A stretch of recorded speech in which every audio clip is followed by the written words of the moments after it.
nkofun kroso sem na afisem ena week no nyina sama dise fata se ena no pay ya twesu ntontono na yedire nyina ato anim enti kacha unu ase atrose live on Oyerepa TV, live on Oyerepa 100.7 FM on socials no so Oyerepa TV Ghana and Oyerepa Radio, Oyerepa TV Ghana and Oyerepa Radio show down audience wo shame boss player Ken Canada and the amount and net pay Mr. Eugene Edu Poku striker head of sports for Promise Media and pay what's konya kesim sabi memenda bia here no and also sa and a boss player. Good morning.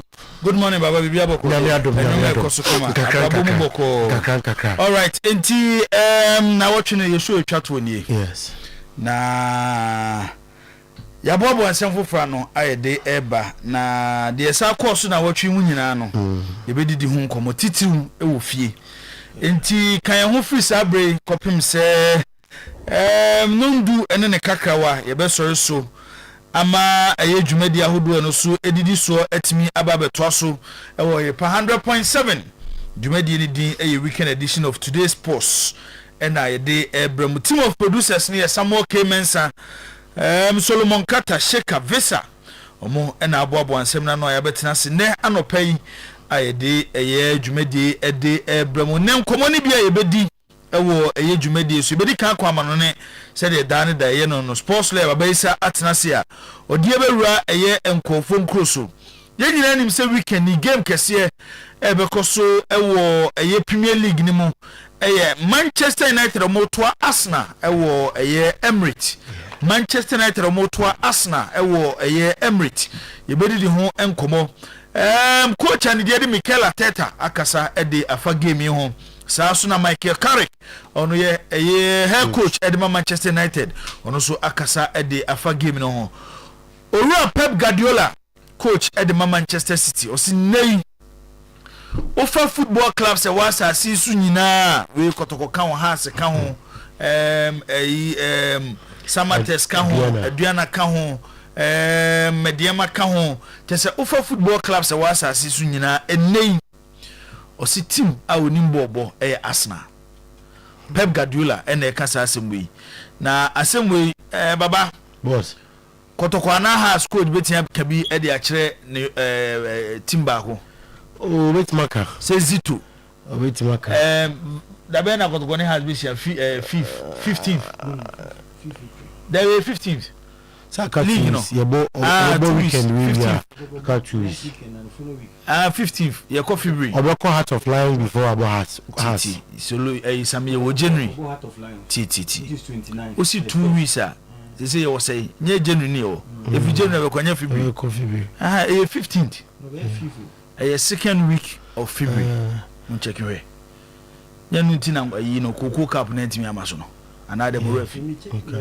ene check ni na ebia yemfa ne say ye ball league na has anakotoko ba ko da top of the league na Didi Dramani sentrofo kubusa ne say Didi say teams na world league say na wosi hu no so league e boy the best team in the league kotoko ana has at the top na Zito eso aba Zito league e boy say na asi hu no was the best team in the league has ebe lekali ebe dey coach bia especially so Ghana nia ne kambe dey banka we so any problem but supporters of Kotoko has there say the team na recra on tia say that say ba ko e better any problem minima de kontia no mama ne problem say na no na onu ni atapoku confirm yes has team no a difficult team to play also no CEO for a club but one can say the team aduana or say heart of folk nti I don't know ono de wetmaka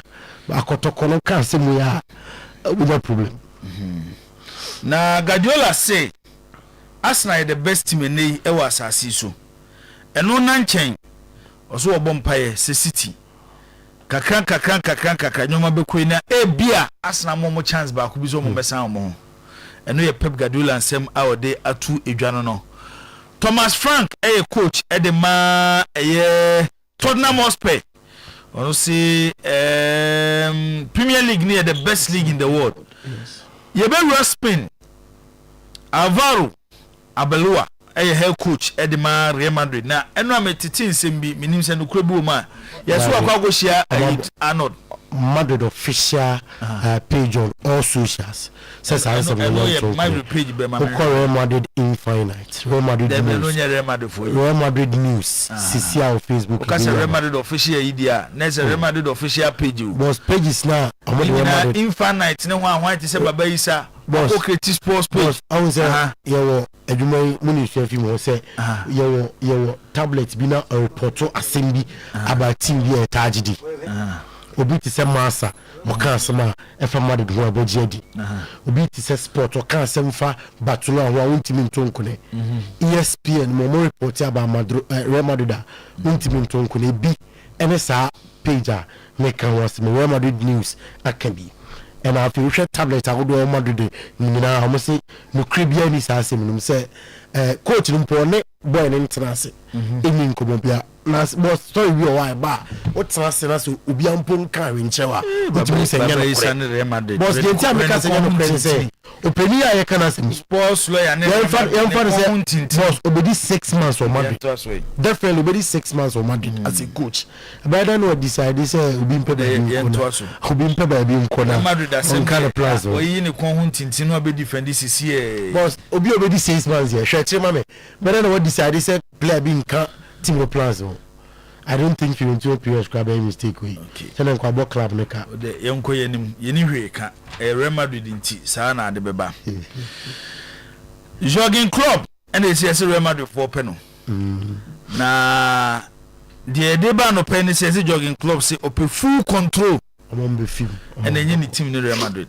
Ongo pe team fufro. Jogging club eh men ko Real Madrid because Real Madrid ho no nya dia sa control obenya.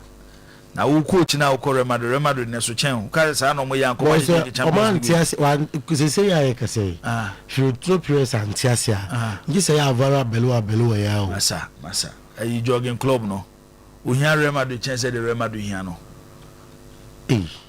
na wo na go che Real Madrid o mo club no what be that be waji Champions League waji bi wa say coach be na tiasa so me bamba coach be na tiasa so waji Champions League chen Real Madrid coach be no.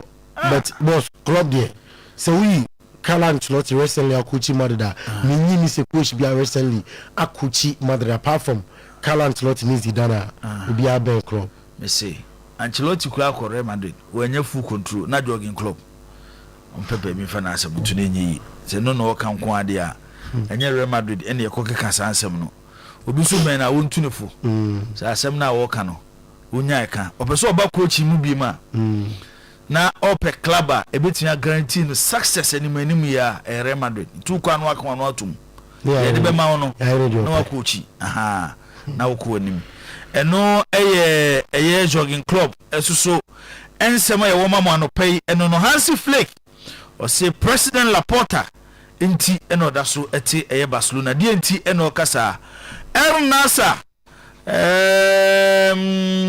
they say so more obtain the financial efficiency certificate na ekabi wo master training nyina they so matna ho ama El Hilal for na better top say is it o sign former Kotoko striker you Steve Desimo we o kan Libya nasa da bi anasa Libya Libya we Saudi Arabia Sadio Mane nasa baba nti El Hilal for no makoda top no this one mo degrader nyesa Cristiano Ronaldo so ko Saudi nyina na league je de be de yes one so say 2027 not the bone nyina ba ne o ma to sa story na kuna o de ye be so be sign after any kind of plans also about it Dayo Pamecano ene Bayern Munich nsensem nyina e wa ha I bedi ho enkomedi kan dia to just Premier League games ahodo so over the weekend over and the Premier League ni ma Manchester City bebo against Wolves so and a bomb up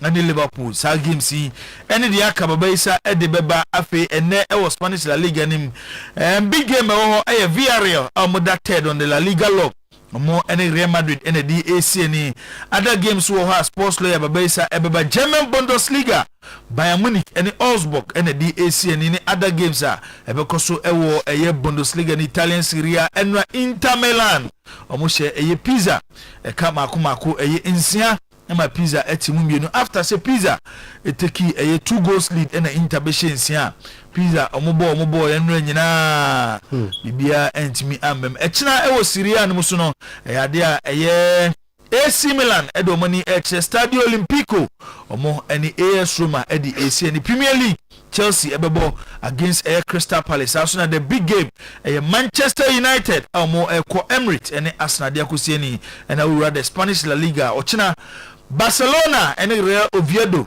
in the AC and any other games. Ninano sports lawyer at the Bundesliga, Borussia Mönchengladbach, omni VfB Stuttgart at the ABC in Italian Siamadikan dia tuja. So 2 big games and the Basu Serie A. Napoli etwa Juventus the J Arena and Stadio Olimpico. AS Roma at Nefie nomini AC Milan so at the AC anyway.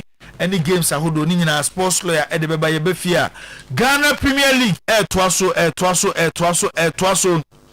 Accra folk ene omo ene 11 wonders ene di AC ni coach Masru Didi Dramani akasa e de afa game no nyame yadom o kina no mi nsampa mu e baba ya sports stadium 3:30 Asante Kotoko omo so ene Bobo kwa wondi ede basake Holy Stars ede ebesi ni other league games ebe koso nyina no ehon sem ha ede ebe tu ya dem yemfo officials a omo ebe ginem over the weekend no ma hwe aboama games ne etimi akoso wondi entimi emfa entu edwa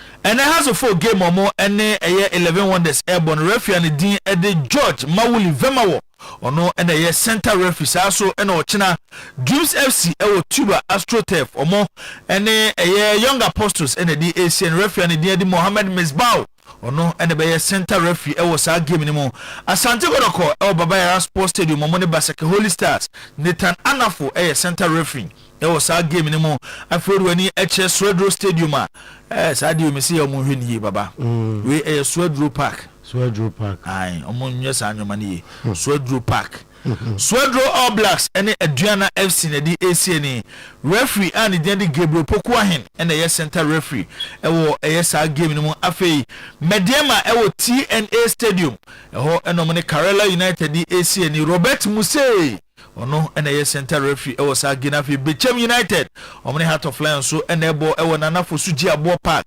Emmanuel Graham center referee ewo sa game ni mo afi odwani eche Hohoi Stadium we so say Hohoi Park Hohoi United ni Vision FC ne di AC ni Gideon ni Kofi center referee ewo sa game ni mo afi Insenche Sports Arena FC Samates 1996 omni Nations FC Moro Idrisu ene center referee ewo sa game ni mo na afi gamer eno be koso Brekum Golden City Park Brekum Chelsea omo any Gold Stars ene di AC ni referee and the Rastum Gamalis Sanobi ono ene center referee edema sa game na ebetimi akoso ewo Brekum Golden City Park League Table won sensem any other stories a etwagu nyina no ye de ho ensem ebetudwa ewo dwumade so baba mebusa onsem wi na abedwafo ba asem wi amanfo bisa me question wo ho abisa na ne Obed ne Zakito ne bafo ne siase atenase a mebeso mu yi sa asem wi ano ba bia osu wo bia no obetimi ede ho anu yi aba ana wo nchichire mu bi fa asem ho a obetimi ede aba pepacho boss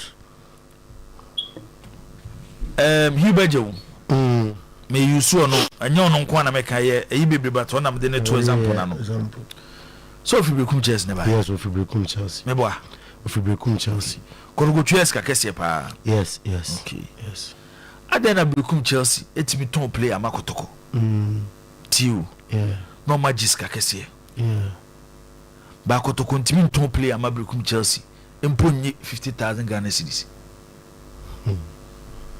that is the issue but Oshe Brucha according kotoko any has ekoto player ewo clubs nketo ewa omu tues ka kese be ko ba se kotoko ne has omu mpe player bia obeti ya terminate the contract ntimi nton masa clubs na ye terminate omo contract na omo ko no empo enye 20,000 Ghana cedis edi entia factors ni de dozo me kai se last season it is a kotoko swap a player oko Brikum Chelsea na ka Brikum Chelsea player ba kotoko but player na eni oko Brikum Chelsea na obo no so onko na a player no the willingness to go ebi so a boss ebi so a club na ye kana se biti se bia abrantie ya ofi kotoko ko Brikum Chelsea na no ya ombebo tia omukuma se oye game Tenedu Samuel se ebia Brikum Chelsea for mpedi for na di nkomo anya nkomo na di yesi omuhia Tenedu so omuhia ne tino mo ba mebo a omuhia no Tenedu kotokoto no be 160,000 Ghana cedis of course mebo a of course 160,000 Ghana cedi obebo be one season kotokose omoni ne ntam 80 say because of indiscipline. Yes, agreed. Nothing they do free kotoko. The only way bet me dey free kotoko. They say bet terminating the contract. No akwa club be free. But there are situations no say any situation. Player no boss. Player no say bet before say I work kotoko for so many years. Yes. And they come here say aside kotoko beton player outside Ghana. Ghana ha kotoko ntimi nton the players and teams. This is termination. Samuel Tenedu asem na yodin Samuel Tenedu asem ya yeke enye Tenedu asem boss situational ebia man ko Brikum Chelsea no indiscipline Daniel Nkomo almost so na enye indiscipline no terminate boss say before say obema player akoba bi no I was say player na ti assess me ko so on ti assess na ka players na kotokoto mo no players na ti assess anza no mu oh yes boss say yeti kotokoja samba se bi obi di sika kesi aba o pa onje tono amankona Steven amankona o watches one and news amankona o yin discipline oh say most of I say Chelsea to na makotoko Chelsea to na makotoko ana meboa yes the question na me bisa na nyabotre na ti ni yes you players o mu yin discipline clubs manage o mu say na kotoko players o mu we nyom nyina na discipline o oh no dey meboa baby to o dey ya mana moroso ba asem ne say o beti se player free kotoko player free has senya bochie bi na beti se dollar kakra bi ana euro bi aba Ghana hadie ya terminating the contract na sa clubs in kitway about omo van chamio e bia ya na wo kana clubs in kitway clubs in kitway no ma be fast players no it's a local league no kotoko ne has entimi nton omo players bia omo fu say brebe omo yin omo e masa clubs in this is terminate omo contract ya dey back for management let's say na omo hwe and you be mo enkomo ibia somebody who do that the sporting directors and there were some more words we be Canada ono na dey say we ahame wabusa me sa asem ya ntine wabusa for over be 1 year ntine ene my ma say be di hu nkomo ne ahade kuruntia kotoko intimate ton player just ya terminating the contract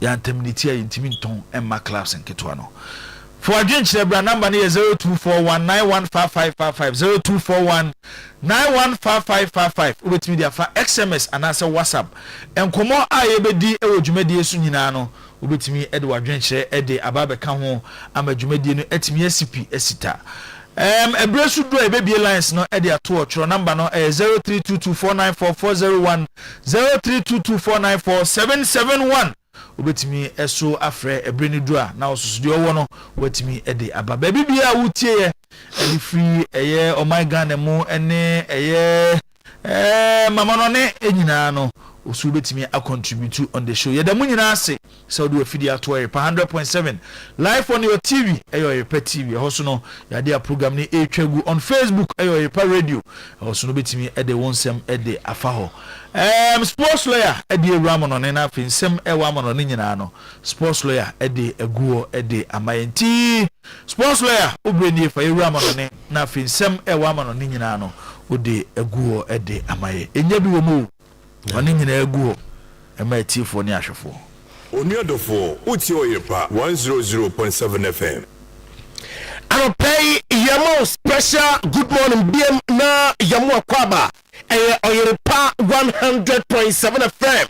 Oyerepa TV. Mraso yekum konfon kroso samwa anopeya nsaka na edise fata sa ote na uhwebie na edi adentete bumfumpa ewon konfon kroso ne nyina asomo ene anopei na dieteniem yebekwe socials no so Oyerepa TV Ghana ena Oyerepa Radio on Facebook osha commente me ba boss player to the bossy akinkan nyina ama said se ene said e fata enano pay yebesa siem afi abibrem ha the CAF Champions League enra matches nibi etimi etodwa ene ebi ebeto asom no fe ochnam Confederation Cup matches meto ganam enso etimi atofem enra na group B group C matches ema etodwa yenya Al Ali oshemienum Young Africans ultimate anti academy Mohamed Trezeguet ena enya 2 goals ema Al Ali Bobo Korum na Mamelodi Sundowns ena Hilal ema 2-2 wey matches enra etimi etodwa ena RSB Bakeni and Pyramid FC and the Abosom now for Saint Eloi Lupopo and the MCOJ and the Abosom State Malian and Petro di Rwanda and the Album Power Dynamos and Rivers United JS Kabili and the bomb and the AS Far our Group B now for Yenya Esperance and the Simba woman and a elbow way week mu matches beto jam ewo the CAF Champions League num and the one sem atu anim ewo Jumajeno so yanko Confederation Cup num na wiki matches and a eltoja ewo the CAF Confederation Cup num USM Alger and Joliba and a elbow AMM and a match etofem no for Nairobi United and Azam FC Ochnam Romadi Abosom Zesco United and Kaiser Chiefs and a bomb Etnam San Pedro and OC Safi and a bomb Ochnam no for Group C no Yenya Singada Black Stars among Otoho and a album WAC and Maniama Union at the Ebony Beludat and Stellenbosch and the album no for Group D no Zamalek and Masri at the Aboso way matches etodam over the CAF Confederation Cup room this weekend. You don't some atuanim our Juma days live on Oyerepa 100.7 FM live on Oyerepa TV on socials also Oyerepa Radio Oyerepa TV Ghana. Now my main French League that is the major European leagues Missouri in into Enram Friday night football match day 29 our French League AJ Auxerre at the FM Emma Paris Saint-Germain MSN Ekabakwa Warantime Ante na Bali Bakola 79th minute and the only goal in the game Emma Paris Saint-Germain and then Memenda start Rene and Lorraine Ebom our Ranjom Park after Le Havre AC and about AS Monaco at 6 p.m. our start Ocean na Olympique de Marseille and Lens at the Abosom Orange Velodrome and match them betimi atoga 8-5 p.m. Now for Nyankopobwa a dark question that is Ochina Nantes and it means and an album at 2 p.m. Now for Brest and it true at the Aboso 4:45 p.m. Now Met album Olympic Lyon 4:15 p.m. I was start Saint Symphorian Paris FC and Angers album 4:15 p.m. I was start Jean Bowen now for Lille and Strasbourg at the Aboso the Calon Arena and at Martinum and Betimi Atogam and the Lille against Strasbourg after the exit of Liam Rosina and Strasbourg Rebecca say at the Amwamu say and a table room at before Anra na PSG about 18 matches Anra already in the game in early table after 19 matches Paris Saint-Germain at Aborom on 45 points plus of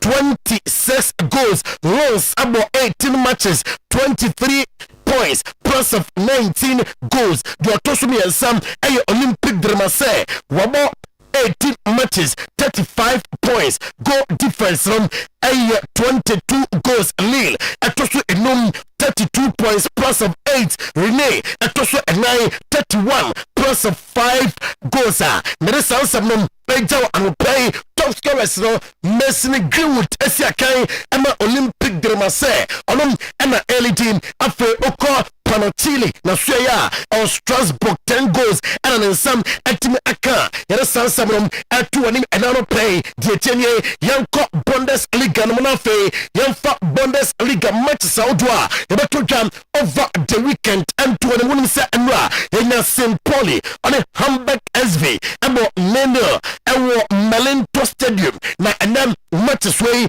and Eltoso na Hettenham FC 1846 and RB Leipzig 2:30 p.m. Our vote arena Hettenham Kromo and a Samatinum Remetime Atoka Bar for Leverkusen and Werder Bremen 2:30 p.m. Our Bay Arena Leverkusen Kromo Bayern Munich Arabom at the Etia Osburg game 2:30 p.m. Allianz Arena Munchen Kromo and a side game at FM Entran Frankfurt NTSC Hoffenheim Album and 2:30 p.m. Now Oko Mainz 5 for Suya Hame V Alpha Visbeck Adabom 2:30 p.m. Ewo Lewa Arena Mainz Kromo now say FC Union Berlin and Borussia Dortmund and then 5:30 p.m. and at match them 18 at FM Otram Kwesiada Borussia Mönchengladbach Eretrafiem our Borussia Park Mönchengladbach Kromo na on Stuttgart at the Aboso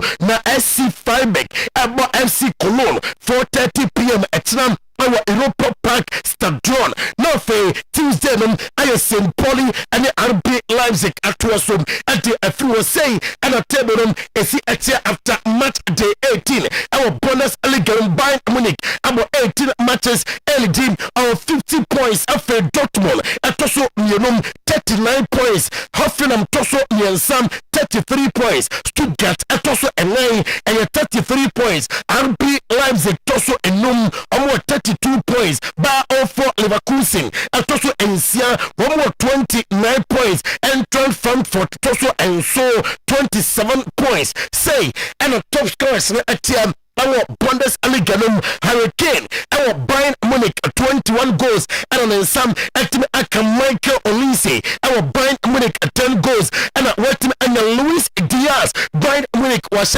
9 goals. There some them up to him and on play on Oyerepa 100.7 FM.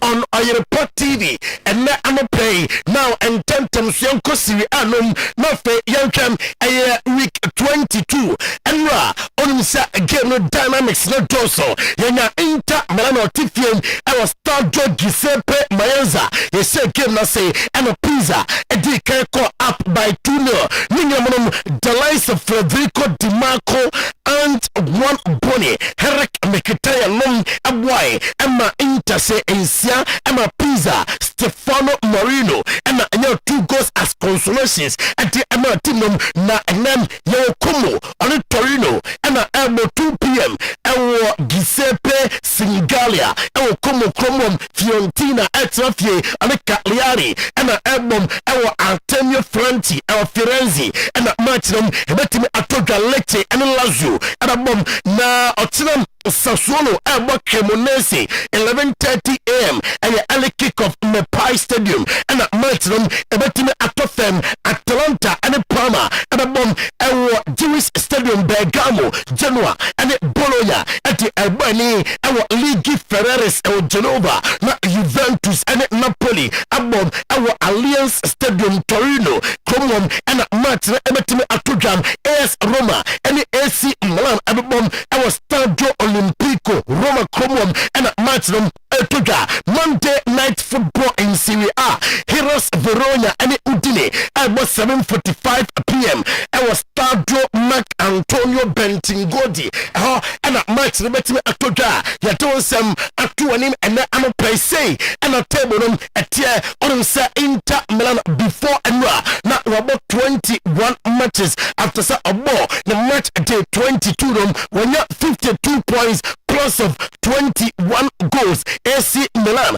atoso miedum amo 46 points plus of 18 goals 21 matches. Napoli atoso miensam 43 points plus of 14 goals. AS Roma atoso 9 42 points plus of 14 goals. Juventus atoso enum 39 points plus of 15 goals. Como atoso ensia 37 points plus of 15 goals. And Atalanta atoso enso 32 points plus of 6. Lautaro Martinez esiakai and Inter Milan odom and LED the goalkeeper with 11 goals. Nico Pass Como was 8 goals. Christian Pulisic AC Milan 8 goals. And some Atime Aka Kenan Yildiz Juventus 7 goals. Hakan Tahanogu Inter Milan 7 goals. Rafael Leao AC Milan 7 goals. Riccardo Ossolini Bologna 7 goals. And Watime Asha and play Russell Semina at 2 anim Juma Denosom and 10 times young Spanish Primera División Santander match day 21 na Enra Hena Lavente Asha Miensam Ama Elti at Academy Miedum Estadi Ciudad de Valencia Nafe and then your Rayo Vallecano on Osasuna and the Eboso Estadio de Veracruz Nafe Valencia and Espanyol Mestalla Stadium Sevilla Ebom Athletic Club Bilbao 5:30 p.m. Our Estadio Ramon Sanchez Pizjuan Villarreal and Real Madrid Ebom 8 p.m. Our Estadio de la Ceramica our Villarreal Como no for Sunday Yena Atletico de Madrid and Real Mallorca at the Ebos Real Metropolitano Barcelona about Real Oviedo 3:15 p.m. time our Spotify Camp Nou Real Sociedad and Celta Vigo 5:30 p.m. Donesia San Sebastian Alaves Ababon Rebetis 8 p.m. Tiram our Menjozorota now for Monday night football Girona and Getafe Abom 8 p.m. our Estadi Montilivi our Girona Como way match day 21 and you're doing some to an him and then I don't say and a table room a tier I'm Barcelona and a LED after 20 matches Hometima Abonum 49 points plus of 32 goals. Real Madrid Tosum 48 points plus of 26 goals. Villarreal Atoso Miensam 41 points plus of 18 goals. Atletico de Madrid Atoso 9 41 points plus of 18 goals. Espanyol Atoso Enum 24 points plus of 1. Real Betis Toso Ensia 32 points plus of 8. And the one some atuanim and ano play say and a teaching at here Emrantia Amasha goes no to drum and Spanish Primera División Santander Mr. Kylian Mbappe Latin Esiakai and Real Madrid 19 goals and Wasem Muriki and Real Mallorca 14 goals. Ferran Torres our FC Barcelona 11 goals. Robert Lewandowski Barcelona 9 goals. After Chuku Hernandez our Real Betis 8 goals. And there's some Akalamin Yama Asha 7 Julian Alvarez of Atletico de Madrid Oshaseye goals not Teco and 7 goals. And then some Atime Aka and a play in a San Semina at 2 and our Juma Jason Tentam so Yanko the English Premier League now for Yedim Kamo our English Premier League match day 23 now say Emma is at here West Ham United and Sunderland at the bomb at 12:30 p.m. our London Stadium London and that match them Atime Atofem Burnley at the bomb Tottenham Spurs 3 p.m. our 10th move Fulham and Brighton and the bomb our Craven Cottage Manchester City and Wolverhampton Wanderers and the bomb Mommy and Sam our Etihad Stadium AFC Bournemouth and about Liverpool 5:30 p.m. our Vitality Stadium where matches are and then the Metima Atogam now Uko Ochna Games Brentford Ebo Nottingham Forest at 2 p.m. our G-Tech Community Stadium after Crystal Palace and Chelsea 2 p.m. Tram our Desires Park London Manchester United and Aston Villa Tram 2 p.m. Abusiam Ukoma na Chelsea St James's Park and game Etoja na Newcastle United Aston Villa and Obedi Bruta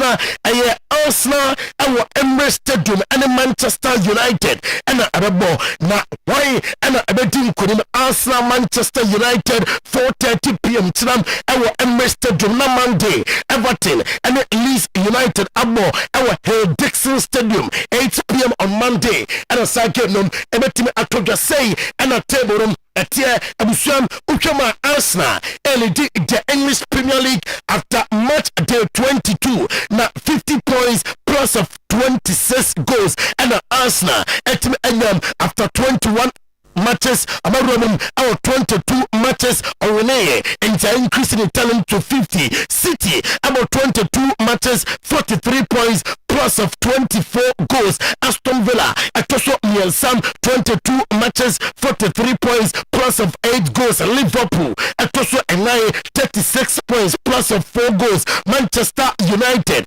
about 22 matches 35 points plus of 6 goals. Chelsea at also 22 matches 34 points plus of 12 goals. Brentford also and so 33 points plus of 5 goals. Newcastle United at also and 33 points plus of 5 goals. Sunderland at also and Crow 33 points. Only go beer. Everton also do 32 points minus of 1 point. And to way 1 to 10 our English Premier League after match day 22 and a just Chris Rosoro now open Rantia. Omatimi ase goals ndodo ewo English Premier League 2025-2026 season na Erling Haaland and LED Manchester City 20 goals Igor Thiago ono ewo Brentford or 16 goals and 27 atoso City 10 goals and after Dominic Calvert-Lewin ewo Leeds United 9 goals Bruno Guimaraes ewo Newcastle United 8 goals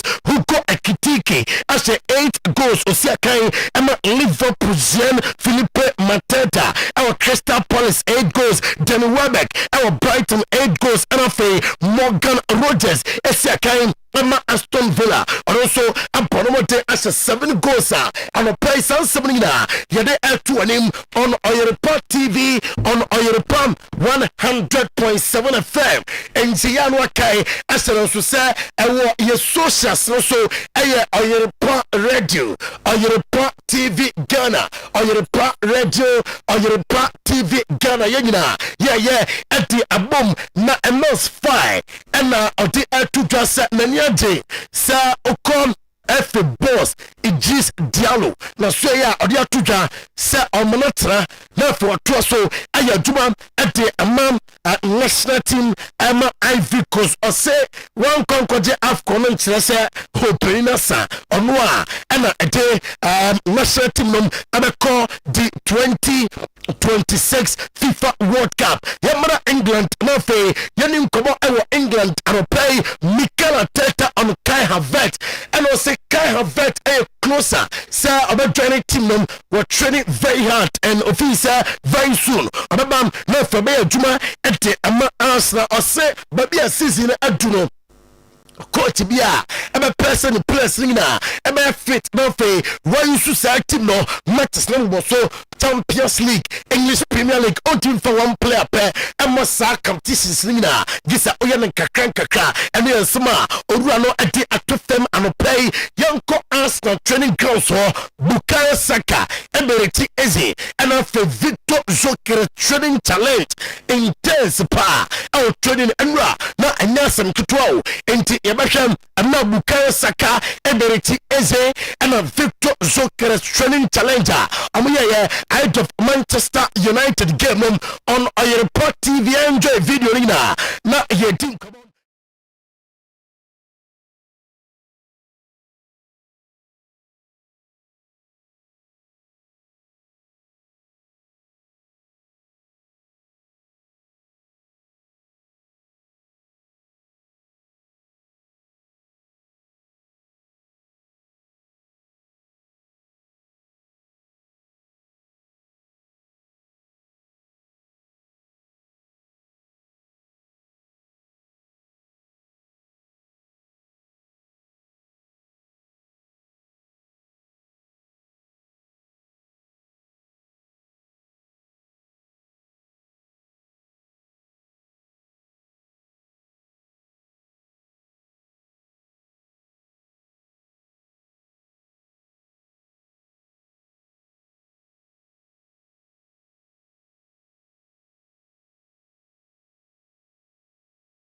any value to us, and they can take the focus to their own place. It's not talking every single day about what we have to do, what we are doing, what we can improve. So we are, and we know how tough it's going to be Sunday, and if we start to prepare on Sunday, it's too late. So we already start to prepare after Inter to review what we did so well, or the areas that they weren't good enough, and keep pushing individually and collectively, each of us to be in the best possible way on Sunday to win again. One of my favorite six, very intelligent, like he could never break sweat. You know, he was so much in control of the games, very good in making early decisions, playing around you, progressive passes, always available, always fit. So yeah, a terrific player.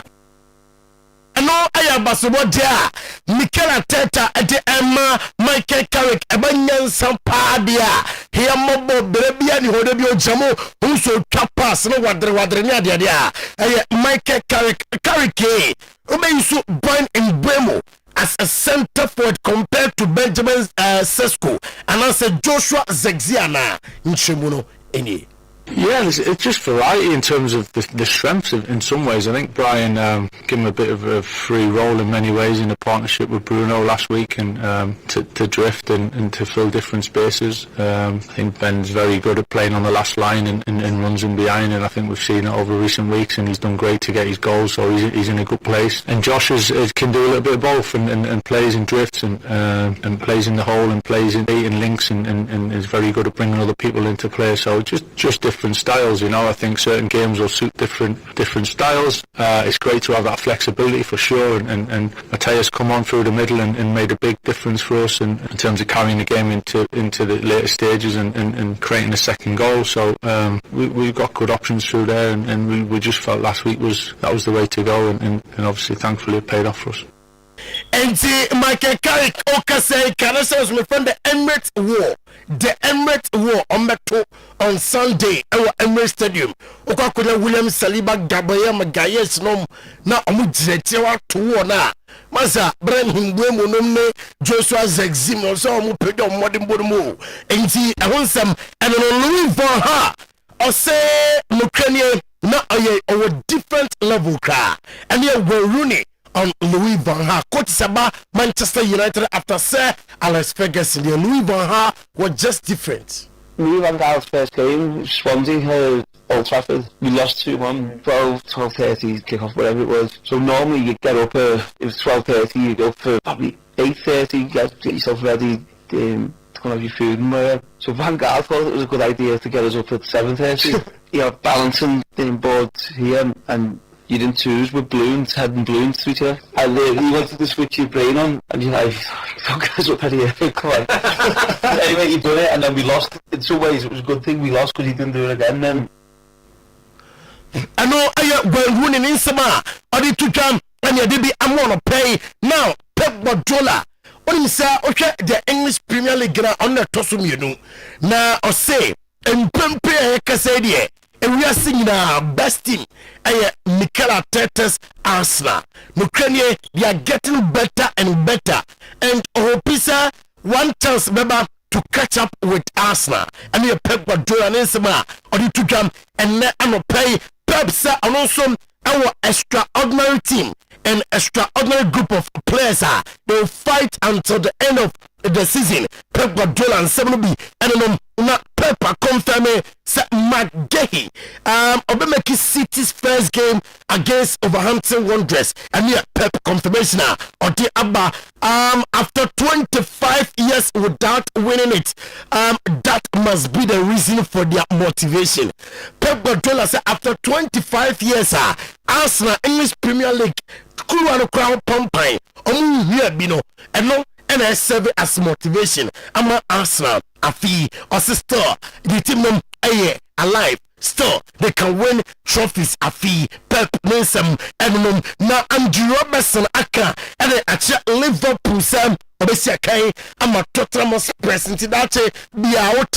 Sir Andrew Robertson, Juma, I'm a total present. Confirming some at the amount. Lucas Poku at West Ham United. I rejected a second bid from Flamingo. On which I'm said, baby, bid now, bema Lucas Paqueta and Kobabia Liam Rosina ono ye manager Emma Chelsea ebeya akay benwa se Cole Palmer kra tender in transfer request na fe oyakoya adwuma ama Manchester United no nenwa Liam Rosina se tweke mene boy no adim komo bebre masa are you happy na we I am journalism Libya oma tefako no obo mutima tre story no ebi na twere no kura bia any sansem no ose vano influence our football monocrania is another opportunity that referees no nyama p and a see our game mu enti vano de ye correcting mistakes in the game no fees a technology and technology so improvement ana I was set 18 ekosro Liam Rosina de anom na de make Chelsea honie after Liam Rosina I confirm say Cole Palmer no na ni je our Chelsea in the Manchester United fan no at sansam na yawo da I'm a play Chelsea for say open on many kosua woma kokko bidie what man say young friends and count e Cole Palmer a contract so sinya banwa contract bia onyanko ba bia young friends and canon and a reporter if it tells us here eba another payment report to be say after some magay if Crystal Palace no Palace and Chelsea 18 come on say just a jump on ram na make sure na e Crystal Palace no fe on trust nya adwuma e matim na Mihailo Mudrik obakaino they say I cleared after some player yi on suspension with doping ya dade but unfortunately we almost said yeah are free to play na detenye Liam Rosina say onyani nkomo na watching from afar or a player masa say prospect party or be obano dena odeba no so a time here definitely odonum ebetim kobom na Rosina is very happy to be here. It's a huge part of our plans. Cole Palmer on Kobabia. The second Martin said, okay, plans on. Numerous conversations with Cole, and he seems very, very happy to be here. He is very, very happy to be here. He's a huge part of our plans in the long term. He's an outstanding player. Every player goes through difficult moments in their careers in terms of injury. I don't think it's any reflection on his quality. He's an outstanding footballer. But my job and the club's job is to get him in a place where he can consistently perform at the level that he wants to. And there was frustration in the Brentford game, not because he wasn't happy here, just because he couldn't perform. He was in pain. He couldn't perform to the level he wanted to do for the club. He's a great kid, and he's an outstanding player, but we have to make sure that we look after him in the right way. That's why I haven't involved him in the last game. That's my job now. I want to look after the players, not to be nice to them. I want them to perform at their very peak level. So I think, not just in terms of Cole, there's a number of players in our group that we have to look after in a different way and not just force them out not to perform. I've got trust in the group. I've rotated with the squad and I'll continue. And a slot on Jamie Frimpong. And then I say, as a game beer, boy in a Jamwa, oh boy, and I'll say, okay, squad, no matter position, no, no, and I are available, not Ukraine, with the absence of Mossala and away, Jumapa, no sprint and the passes, the key passes, and the assists, and my team at why. Now, I Gaia, I was set your shiny, not always making sure, sir, I are available with me, okay, and my team now on improvement, and on sister. Liverpool needs to improve, said yeah. Now I expect to say, a best statistics in Arsenal, and yes, I know now, the team needs to improve, and a slot on Liverpool gamer. How many AFC Bournemouth Arabonum in Chemwa or the buy if I give me? Well, in terms of playing style, not too different. I think from what I remember, the players they played, they might miss a few now because of injuries. And of course, Semenyo went to City. If I remember my lineup, we missed Ryan Gravenberg, if I'm correct. It was the first game of the season because of suspension. Also, not too different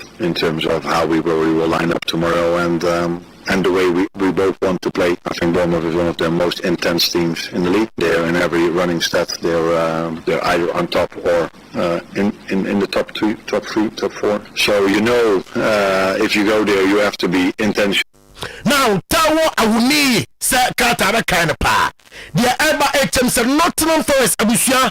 Obe team no manti busumi ewumu Taiwo Awuni ebe team no na ye report to be say -5 adim komo akwanim ye pa omode efa boy no tie Adom just Harry a player Emma AC Milan on Luka Modric and on say or example ama all the Milan players looking at his age and the born now when you go training now obonum near P and omusiam at the free opinion ho and a lot and the Emma Timnum and just Harry Ninsaba or the Tujan Oliver Glasner say or the two gas of the free Timnum there or the Crystal Palace ending of the season and on just said on you committed to the team where the rest of the season matches are ultimate account on you committed to the club and then I am Oliver Glasner at the Atujawa Chechimo while you feel Crystal Palace Etubabia and was a tongue club fans no Dubabia and was some tears and Chimunina or Chimsey. You know, it was, of course, I was thinking a lot about what happened before and after the game, and I was quite emotional after the game, and I think it shows how much the players, how much Crystal Palace means to me, because, you know, some could say, okay, oh, why you care, you know, you already told the club that you will leave in summer, but it's just how I am, you know, I always, how attached I am to the club. In this situation, with all the circumstances, you know, and it's not that we sold, I just want to repeat it, you know, I agree 1 year ago in February with the meeting, I agreed to sell Mark. It's all about timing and replacement. Yeah, that was the whole situation. I know that Crystal Palace will always sell players, yeah, if they have big offers from other clubs, but it was just a situation. Also, no, last year, and I'm discussing, Sir Mark Gehi on Betono, Unimpose, a team definitely on what players that be on Beton, not cash, no, almost a team aka. City for Yama, Chelsea, Swansea. On him say last week, number 2, on him say, Oko start during there. One was center back, be Akodai, someone on that white hot cake pa. And yeah, I answer Muna, Ekoi, and fam. Chelsea discussing 6-year contract with Rene and a guy no the Jeremy Jacquet. Now Jeremy Jacquet, yeah, that's sorry a CCT phone and so do almost so quick didn't come out. Now so CCT for the Ketty.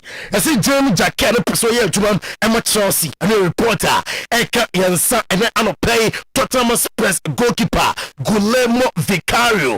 You say Oko Italia Inter Milan didn't come on sa replacement. I'm a Yensoma, I'm a Guillermo Vicario. The latest, and I'm Jamo, and I play Thomas Frank, sir.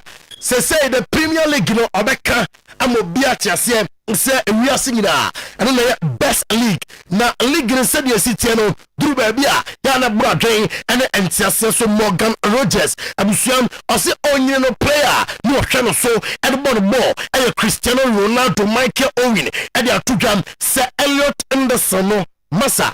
On make it ada midfielders ay ordinary in the game. Yes, I can. Na say say Elliot Anderson Jerome. Na on the ada midfielders eba. On my ada midfielders no yet say we midfielder bi akeke. Which is a bomb midfielder BD. He a born in Samanane on the Elliot Anderson kushia.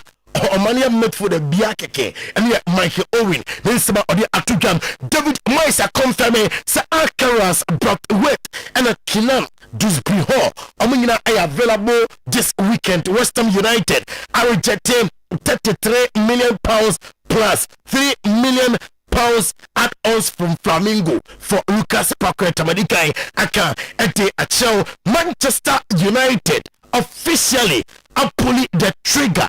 Among £2 billion, £2 billion, and no plan say on the stadium in Sikanum, woman some estimate Akamo pull the trigger of £2 billion for that stadium. I'm a stadium near stadium. FPA, we are say, I mean, fee Manchester United, Swayam, and Tuga and play Yanin Komokaka, Spain, Thiago Armada, and the Atuja room was said, fee Atletico di Madrid, no Cribia, and his son, Victor James Osimhen is very strong, and he has always been strong. And no, Diego Pablo Simeone and Sancho Fobusana, they say, Sisankonia.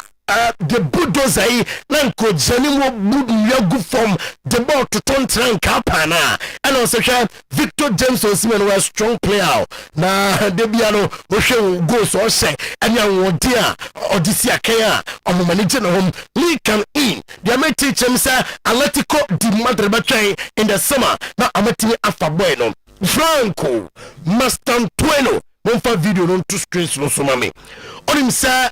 Akwara said a touch game mono nyese bia oba mad do be so ni fie kroye one guys bi o fie didi agora no me say abro say to so be say ni ya tubo fi maba masa control never born here baby I don't know Franco master Antonio yes control panie it video room and that screen so who should be another play Alvaro Arbeloa or say on Jose Mourinho statement say and kodan kiti bia ampomun deserve your experience bia e coach big clubs and on say on Jose Mourinho pa and Jose Mourinho means a lot to Alvaro Arbeloa.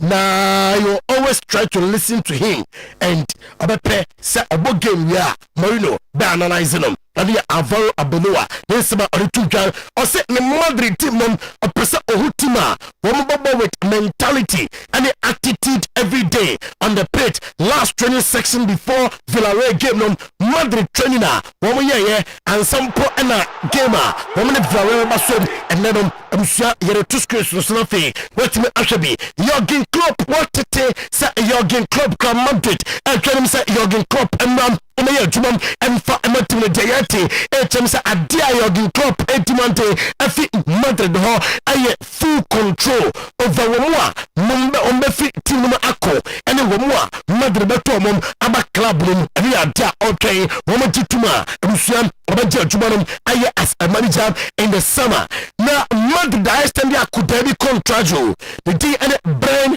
Bulgarian now until 2038 Madrid say release clause and so a 75 million euros Brian Bulgarian na Kodano na only benkum said your fabwa was it down ho enti for sa video me Brian Bulgarian or your Madrid da kodakra na of football fifty one say or la fabrica num or your left footer na man for say or the next Nicopas man for shase at no compare Nicopas na akudayi ya say Alvaro Arbeloa na catch pen for say hwe akuda we mu di agua bi on the phone continue say the contract and fa emam and pen for the say yo I say contract no na Asprilla also say ya say oromum no febe jumam e La Liga no me de honsem eltoem and no Pedro Asensio e start against Villarreal and no aye reporter eba na uko Villarreal Madrid Alvaro Arbeloa akasa ede afa again honsem pia no tudwa players no omo happy training girls omo training ye o did you say omo really game we are and the confidence no e be kosro. Well, as you say, Villarreal are a top opponent who will demand a lot from us. They will push us to our highest level. And that's something that obviously motivates us a great deal. We're fully aware of the kind of performance we need to deliver tomorrow if we want to take all 3 points. Well, obviously tomorrow's match is very important for all the reasons you mentioned, because of what it represents and because of the opponent we're facing. 3 points would give us a lot of confidence. I think it's one of the toughest away games we have in the league. We're aware of that. And as I said before, we need to be at our very best and play at a very high level if we want to get the 3 points. That's what we've been focused on and what we've worked on over the past few days. The only thing I can say is the willingness of all the players to help the team. And I've already mentioned this. The players I mean na uko Barcelona so ya back to business and omo training ye nyama koye ema omo on Sunday omo bo game na Jamaica Champions Sporting Director ema FC Barcelona Deco and Fermin Lopez etime Asia me agent for ka ho omo person my send the contract ema no yentwe ema other class me fa wonko na Victor Forts I say Barca for Club Emmanuel be president Emma FC Barcelona or the Lionel Messi ebe bank team no or the Lionel Messi ebe say Abba FC Barcelona and you have Victor Fort and then some House Flake on presidential elections no and I say I one Laporta and I'm a baby na one Laporta okay difficulties team na akom and baby or team na akona ono there he's in support of the manager Galvin so he's getting closer so about telling afi obey adwuma ama FC Barcelona and your reporter if it Galvin so yem eba anopay Mark Casado wa reject option say obeko Galatasaray Sport Club akoya adwuma report amenseka HM say Galatasaray Sport Club etin ko say Makasado emma Amaya Juma team no so fight for a place our Barca team Mark Andre test against Ufi Barca no sign city Kubolon our Girona and say a difficult set no beko for 12 years with the club na Ufi munum na ending at the Emma on papa na so al Kaliafi and Juan Laporta Abusan Amasia a drop Fernandez negotiations ekoso akoda no beko akoya Juma at the Amam Paris Saint-Germain Portuguese Football Federation announced amene Mexico bebom on Saturday March 28 ewo Azteca Stadium ano aye gamer omotwanim se ombebo ano aye greatest yete Trent Alexander-Arnold enra ebaya akay benwa yesi se trend kra ene Alvaro Arbeloa ono kronim ni dachi so be manager ejama Madrid for summer so yano be on free team and pay authoritatively mami fanto him say rumor ni na no krabia nim according to report Alvaro Arbeloa and Madrid ni na will full support of Trent Alexander-Arnold officer e pra and etima very soon about tell be aduma ati amatum ne yankosa do money aso ye e say come here say ana safaje kwano no I tell you na ano kokotu yere nemo piri cake ni adade wate Afcon Sadio money on his return or in some to armor supplies name. Thank you guys, I'm really happy for the present. I didn't expect this, but that show the warm welcome, and I'm really happy about it and looking forward for the rest of the season. Etam and one Mary Abusia Otreni the first training section with Olympic Dramasia Yanke ewo Oyerepa TV no so na ewo Italy no Abusia Jean Philippe Mateta say Crystal Palace for catch AC Milan for say no yantono empama mo na tietenie Oko Fabio Capello na so ya obo Max Allegri abaso o say adwuma Max Allegri ayeno masa a super work and a why so far ewo team no na necessary so diamete HM say ono no boy dey I prefer a move to Juventus na Komana Costa kakituwa bi na fe amati message na ye na be adwuma ama Juventus Galatasaray sane Noah Lam afi Napoli a loan 2 million euros and amatua at amati Roma sign winger from El Shabab Yannick Carrasco loan and a reporter eka yensa ene anope Federico Di Marco or say or you happy say enra homitim edin kudim na or believe say ebeto asom edi efi omoso je emane enye Bayern amo say amo improve bia ema diet opamicano simple penny kra amo mfanka sika amo kotu say amo dema diet opamicano no ho and your reporter eba medisi no Musa Dembele oya joma itifak or say o to Kingsley Coman for say Coman masa bra na league no more de o say wantie the next season no and no buy and can we with Musa Dembele itifak player no I say no kwenye already o fi say Saudi league no more de o to Coman for so mra wantie the next season or buy. There was one, but he's already here now. Come on. Yeah, we played since the age of 8, I think. 7, 8, yeah, PSG. So yeah, there's many of them, but I know that before he came here, even the not this year, but the year before, he was calling me and asking me about Saudi, about the league, and about everything. And yeah, I told him to come. He didn't listen to me the first year, but the second year he came. So alhamdulillah, I was here, and we can enjoy watching him playing football here. Enti eno aye Musa Dembele nensam ano pay special good morning Keo Alexua Kotoko Keo Alexua no pay what blame ase obia eti should be all zongo communities no abo aswanse mo zongo sabu zongo alaba fantini town ho uram awo bayre dom kontompo masa sule ene killer Krano where they are dealing in a muna bima and a pay on enjoy show and tell them you must say you just so and confirm cross seven SC and a pay na you really say I was say a job would you so guso when say anɔpɛ ya melty bi paa tie wia yɛde kankyere hyɛ na nan yɛ nom na bibia ko yɛ nsu papa onom a pasa wotumi so nsuo no wanom yi enti yɛne Stevo team kobo yɛwia boss player any team nom ɛbɛtoa weekend edition of today's sports no so good morning Minia. Good morning. Said be I fine. No pain so da fufuro don for the adon ye. Nti odon ye say ya kanje na and you biti wonsem me anom bi.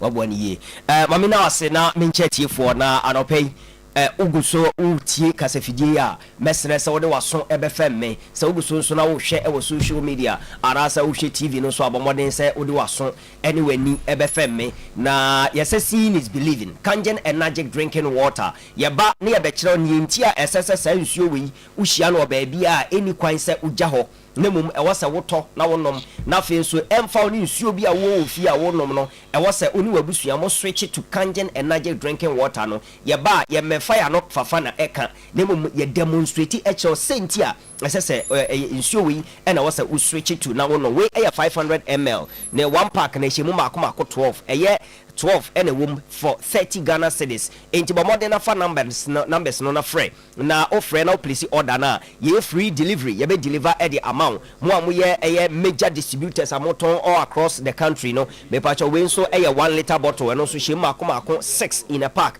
And no enti because 500 ml we makoma 2 and make it 1 liter no mienu nti we ehemu 12 for 30 cedis and we ehemu 6 also for 30 Ghana cedis. Na sense you we kangen energy drinking water 500 ml on a pack and a screen so no adia ehemu 12 makoma 12 no 30 Ghana cedis and adia 1 liter no so no and also ehemu makoma 6 for 30 Ghana cedis. Numbers no 0241 44 91 91 0241 44 91 91 sabre a wuti men o temen kan ya ofra eko office direct office for ebefa na ye ne edi nkomo na ye adwuma throughout the day ye be ye adwuma and then so delivery cars na ebeko out na wakwa akoto bi na wetimi anom sanse nsuo wei ene nsuo obi a entono na ensan ho de di kan ene de meka wasem eye ne ntia esese o switch to whatever nsuo a wonom eba kangen energy drinking water makase ye ba ye mfo ya no nka keke ne mo ye demonstrate ye scientific sanse ye sua de abribia no ye sua de ene ye kire senti a woso ma nsuo a wonom no ehu hia now ye beka the need to switch to kangen energy drinking water. Reasons nini edikan kangen energy drinking water a purely alkaline water with pH of 7.5 to 8.5 enti we acid bia enim onom na se acid e wo ni padua mu a etimi boa e ma acid no e flash it out and as neutralize acid na e wo oni padua no no so that is one etosum ye no kangen energy drinking water esan se ye ensu a ni energy technology di produce ye no ye electrolysis ninti no anyone also yanketenkete micro clustered water onoma e bora cells no yie na a flash efi ni paduam na e ma moja nso di afusane yie now you better demonstrate two reasons. One of the major reasons are e was a kangen water no yegu so a ye hwe video ye be hwe ya no na we bo modern say obetimi anya na wanom abrofo no very very inquisitive abrofo no ade bia obeka bia no opeso ye de ohwehwem na yewo abranche bia friend Sebastian Strepo oye American Colombian na ono no o se kangen energy drinking water no e wo honko de a honko no musuo fufuru bia ona brabom nemum opeso ye mu hwehwemu nti waheda apesika akoto microscope se oba be hwe oba test se nipa wo hoi o blood no moja na wo mu no cells no se onom ade aye acidic cells no moja na anye bia itimi movie anase itimi movie onom nsuo bia aye acidic water so our cells net saying na se onom kangen energy drinking water so say na our cells net ye enti wato telescope anase afidi a wode ye mu hwehwemu edikan onom aye different bottle water no watch on one kasa ni moja no dia share afidie num na wa share cells no the way a move bo say move ye na wa san nom coffee onom coffee so a na eno so asan twe ni moja no wa share say movement cells na move ko na fe wa na twa to no wa nom kangen water na fe wa yeden wasan twe ne mogya no ede ayeden anom nsuo no wahwe o twe ne mogya na no de ahye fidie no wahwe afi obo se afi cells no move very fast at a very faster rate e kire say wonom kangen drinking energy drinking water umogya nkoda e ma wonsa me ye otitiriti umogya nkoda me yanka se ene wanya stroke umogya enkoda e me yanka se wanya sei nsuo no enya duro na mom no eye nsuo a wonom a yeden ebuo ne padua no tie hwe video di kan na yentie Sebastian also wo yenhwehwemu about kangen energy drinking water or demonstrated the power behind the water yenko the video na ready na yenko hwe Sebastian enchiremu a ode mai about kangen water na wo hwei na wo fa number no na wo place wo order na ye deliver ma so.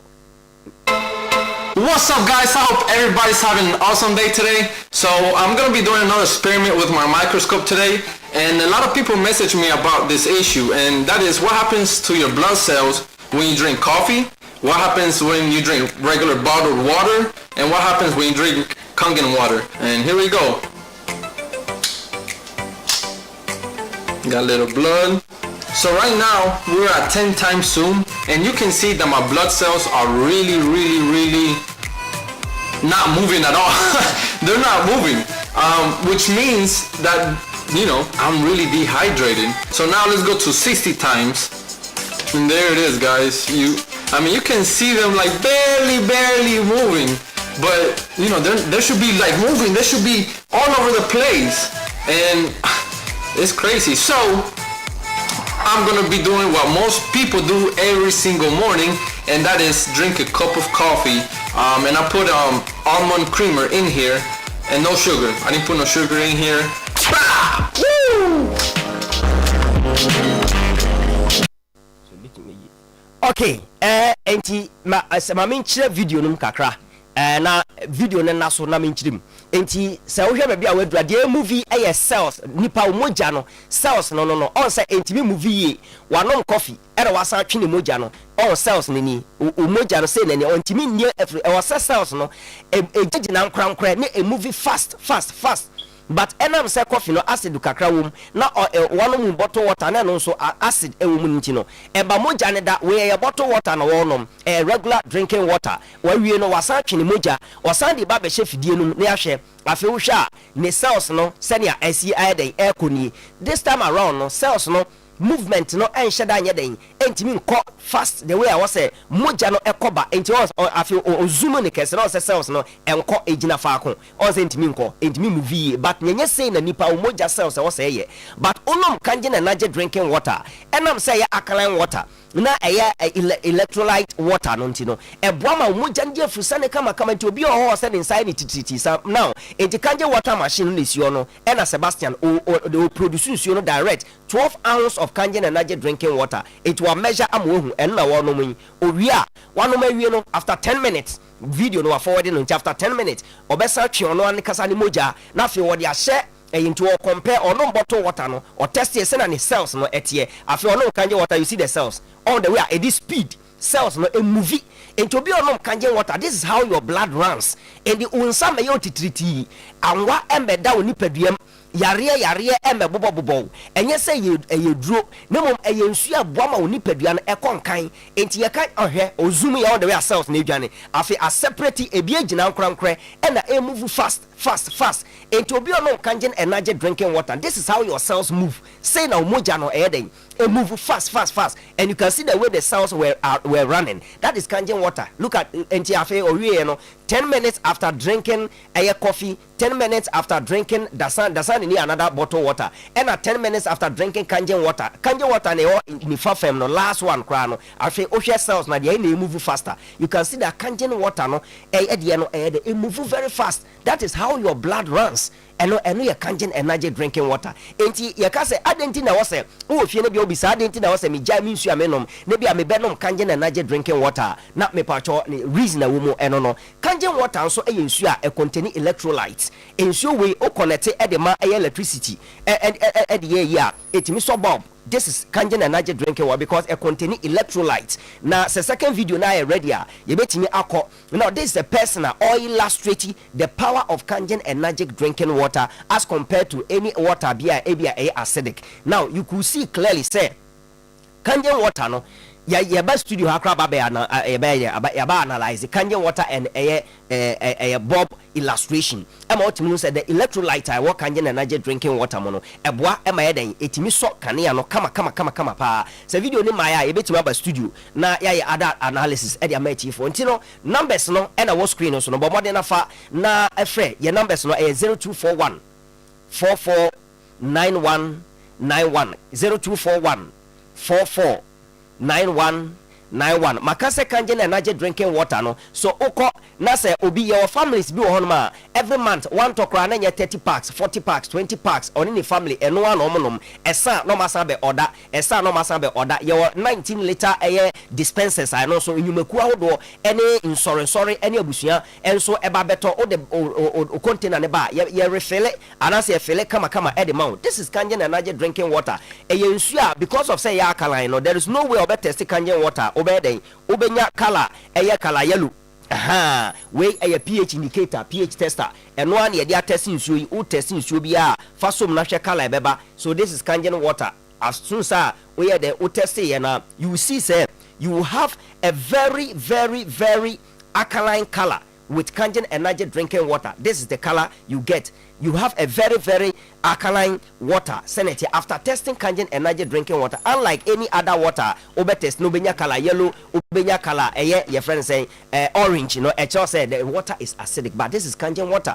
Enti anopesa utiemia. The reason why I was switch to kangen energy drinking water and say one, alkaline water, two, onoma ema o blood cells no etimi rane kama ema unsanye utititi uobi ho uobi awosata yo tititi wakuma tabo tentem anase cancer na ehawa so cells near too acidic and ma yare ebetena ta oni peduam enti so di alkaline foods na onom alkaline water consistently there is no way your cells ebeye a friend say acidic amasa anyarewa no ababesio fa numbers na frɛ and wo screen so no na utie radio 0241 449191 0241 449191 mejidi so won say me bribisa aha ebre ne etia na offer numbers na ofre ebe studio ana say ofre neba officer ye befa na ye ne wedi nkomo o place order so a ye be deliver e the amount senator WhatsApp message SMS ni nyina obetimi the message number concerning the water ye be yiwa no na o place order ye deliver the amount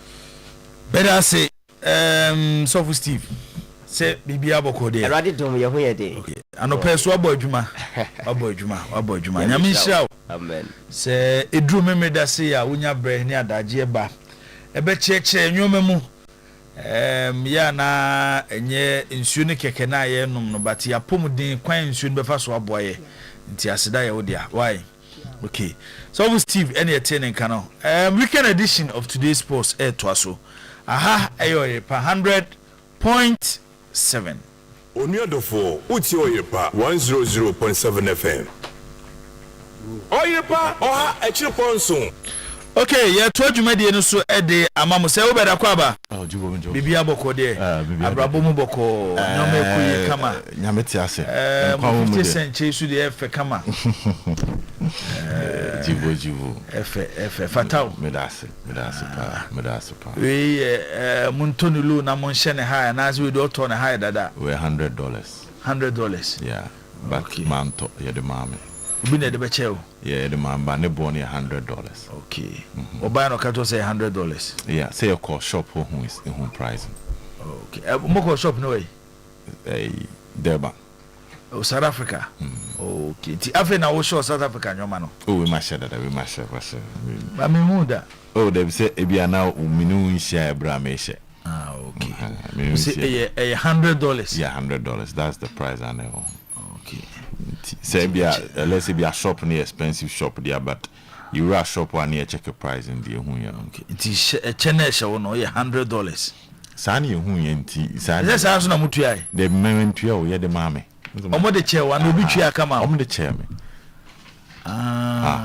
Okay. Yeah. Afi na Matthias semnasi. And then $100. Sa na say. Oto ade say wo ho.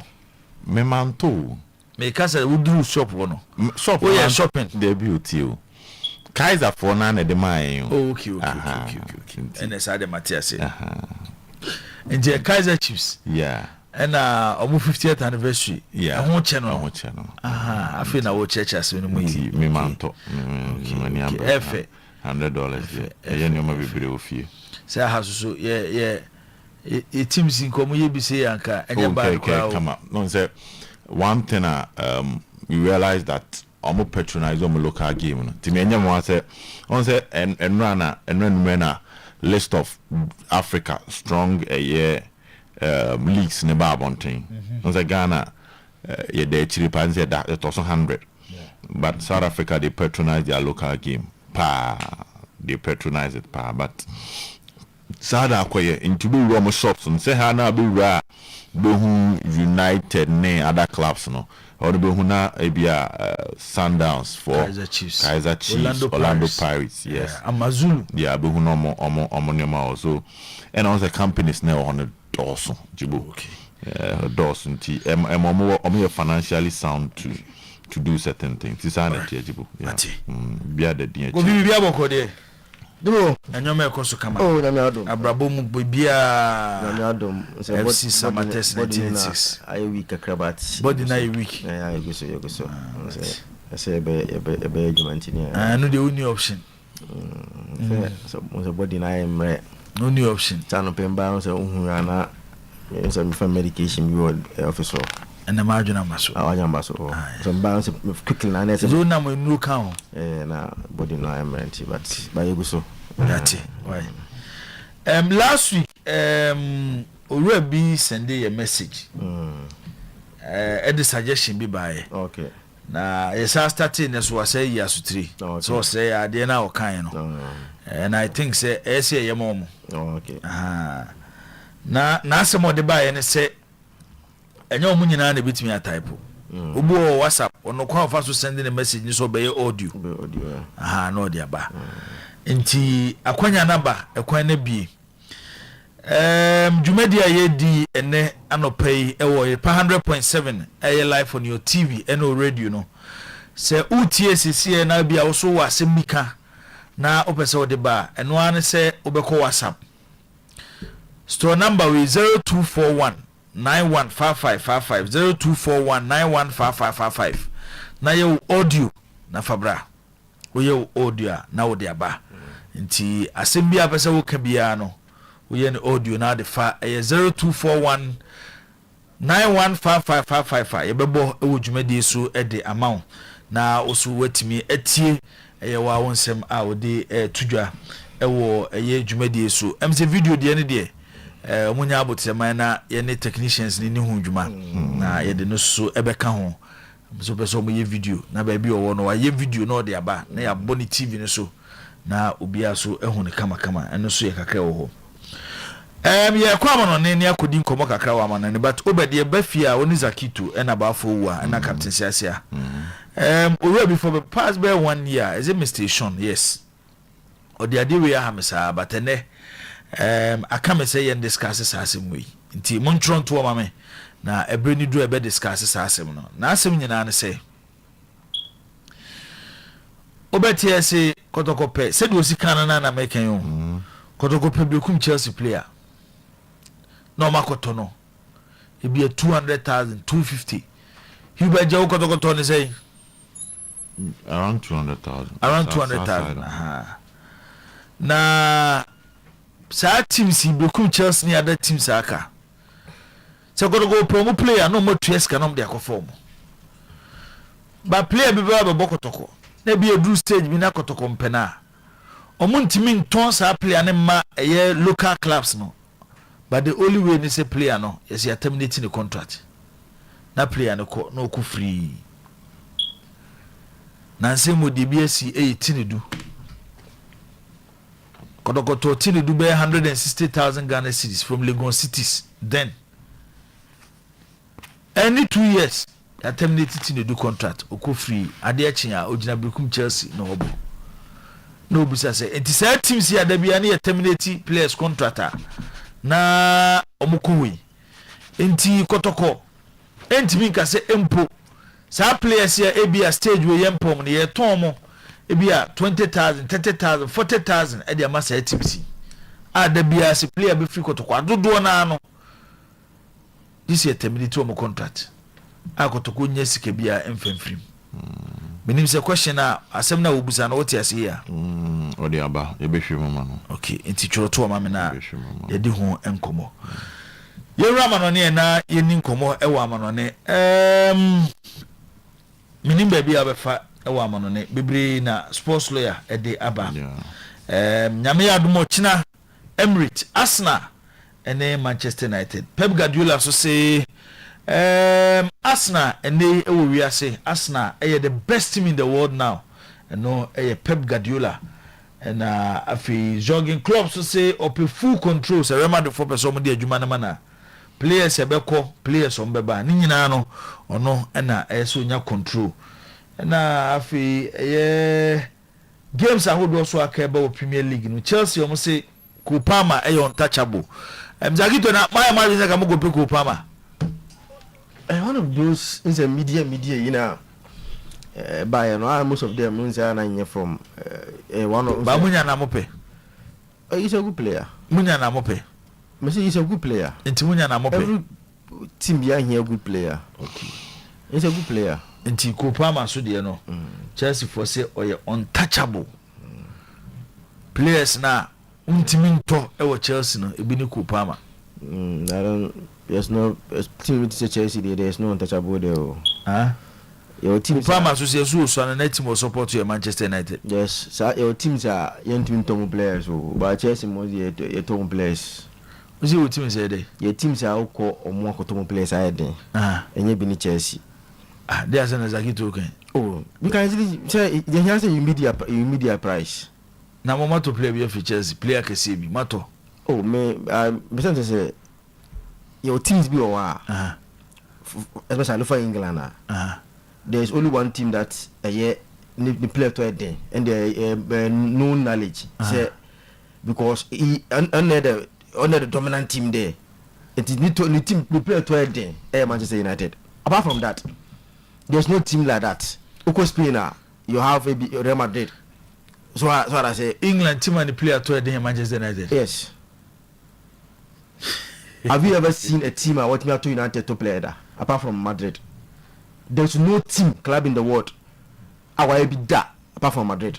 So United player Uhiano was a Metono, no club apart from Madrid. You cannot because all this kind of beton answer all the history and answer all the trophies and the Befanako. Because that Okromono. Oh Scassin. Or a dominant in terms of trophies. Like one dominating you've been told player. It was so on imagine Kwana a brain any muntia. Oh, I said then okay. Now Chelsea will be able to player can see England. Chelsea. Aye. Oh, there's some to players. I'm simply player can see also be a cotono. I play Chelsea no here Chelsea pa also be a cotono. Oh, I can't remember of it, but I remember players I wanted to be where. But I should dinner, yeah, bro. I want to want now. I'll go fast. May you dinner, bro? Yeah. I give to the Manchester United. Say, I'm into it. I'm into England. Na just in some of the two Jan yet me Pep and some of the two Jan. Enya abotrahwe mu whether a reverse psychology or indeed no crana no they to be BS of at or the two. But yes, I see free Spain kakra, then we warm ourselves to England. Now Coach Efren Abelora is an interesting politician, Jibo. To survive in this current world, you need to understand that your position whenever you are taking a decision should not be against the wave of power. Maybe a 2 minutes and asrochini but 2 minutes bano. Sa brebomo upesa 19 tima make sure say unjina 2 minutes nyesa beka wogu. And that is exactly what Avelo Abaloa Edema Madrid. He's telling the fans what they want to hear. He's telling the players what they want to hear. His relationship with Florentino Perez, exactly how Florentino Perez person coach is here. But they have bonded these political decisions in the right results. When you no can forget it, or better ask why Eugene de Ama Madrid. Now no call press conference as Senajibo. So our Madrid team now, a lot of people are raising issues about the Madrid defense. Say how are Madrid the new one the quality up front. Vinicius Junior is a world-class player. Kylian Mbappe in here any introduction. So could be say Rodrigo. Rodrigo is a player most top clubs will love to have him in their setup. In fact, there will be certain coaches and nominal Rodrigo. They are going to build their attacking system around him with the Madrid team. Franco Mastantuano is one of the next big things to happen to football. Arda Güler actually the signals to say when given the chance and confidence in terms of the technical ability, or their caliber consistency, no abey the next big thing. Then we could be said Jude Bellingham. In so Real Madrid, the new one send you a Edina no say, and you can talk about world class players. You can categorize them at the world class level. But also switch about Madrid the Chirihona, and then Trent Alexander-Arnold injuries Hano. He's a top player, but of course Madrid no consistency in here because of injuries. Dani Carvajal similar. Into do baby is a Federico Valverde the Cobo right back at Madrid. No serious club. Simon Tono and a Bekako for Federico Valverde na Cobo right back. Then when you look at the back two, Marco Asensio is not developing the way they want him to develop. Dibo. Ono dia na on person ye Poku ba City ni bi. But on say any young defender biano oba or the gidi neighbor. How be now young defenders on me calm. Our so focused on more excellent communication. So normally you pair young defenders with mature defenders. Inti ka senso ni nyo obi o established. Ama na jina ne nchen a. Ka adwuma ne be koye di ama Madrid. Ba wa hwemu a on say jibo on sheda nya bi sa. Inconsistency about developing a natural partner for Asensio. Inti Madrid de chire hon se wo hwe ni din a. Send any more fun your world class. A chire fun in your world class. David Alaba with the name. But the last 3 years, say about top defenders I want to Alaba din count. Rudiger with the declining stage of his career. A former Anoko. And what's steady, Rudiger can give you some sort of leadership skills. But sometimes he's the first point of error. Oh, the Madrid de Chiro. Into any more funny dinner, maybe bono. Now they better to a Chiro for. And the theory said defense win new championship. Kabedi say Ebia. I believe a call press conference will be signed about January signings. Ebia Kobo defender. But I said Debbie. January, we have an excellent squad. And in just some few words, how are all praising the squad? No? Into any player be able to be coach me, I entrusted so much confidence with me. Say my squad me excellent. Any back. And if we need anything, we'll go to the La Fabrica. Madrid supporters, no, assemble working room me. A Madrid, a club or match, they go to the transfer market and sign big players. But sometimes only Madrid supporters need come out. Omunya and Kadiaba say, you know, collab from academy about those superstar, no munya be on me. Until come on now, Avera below a dear, no players not your dear. And I was connected the youth team with the senior team, something the fans want to see. Into a man who say, whenever there is an opportunity to give a new player a chance for Madrid team, or become Madrid youth team one of Faba. And we are sure Florentino Perez was steady now. He wants a coach that can fix Madrid problems with limited budget. Into Florentino Perez watching it, they also think, a brand say, team you about the power mama mboka kese.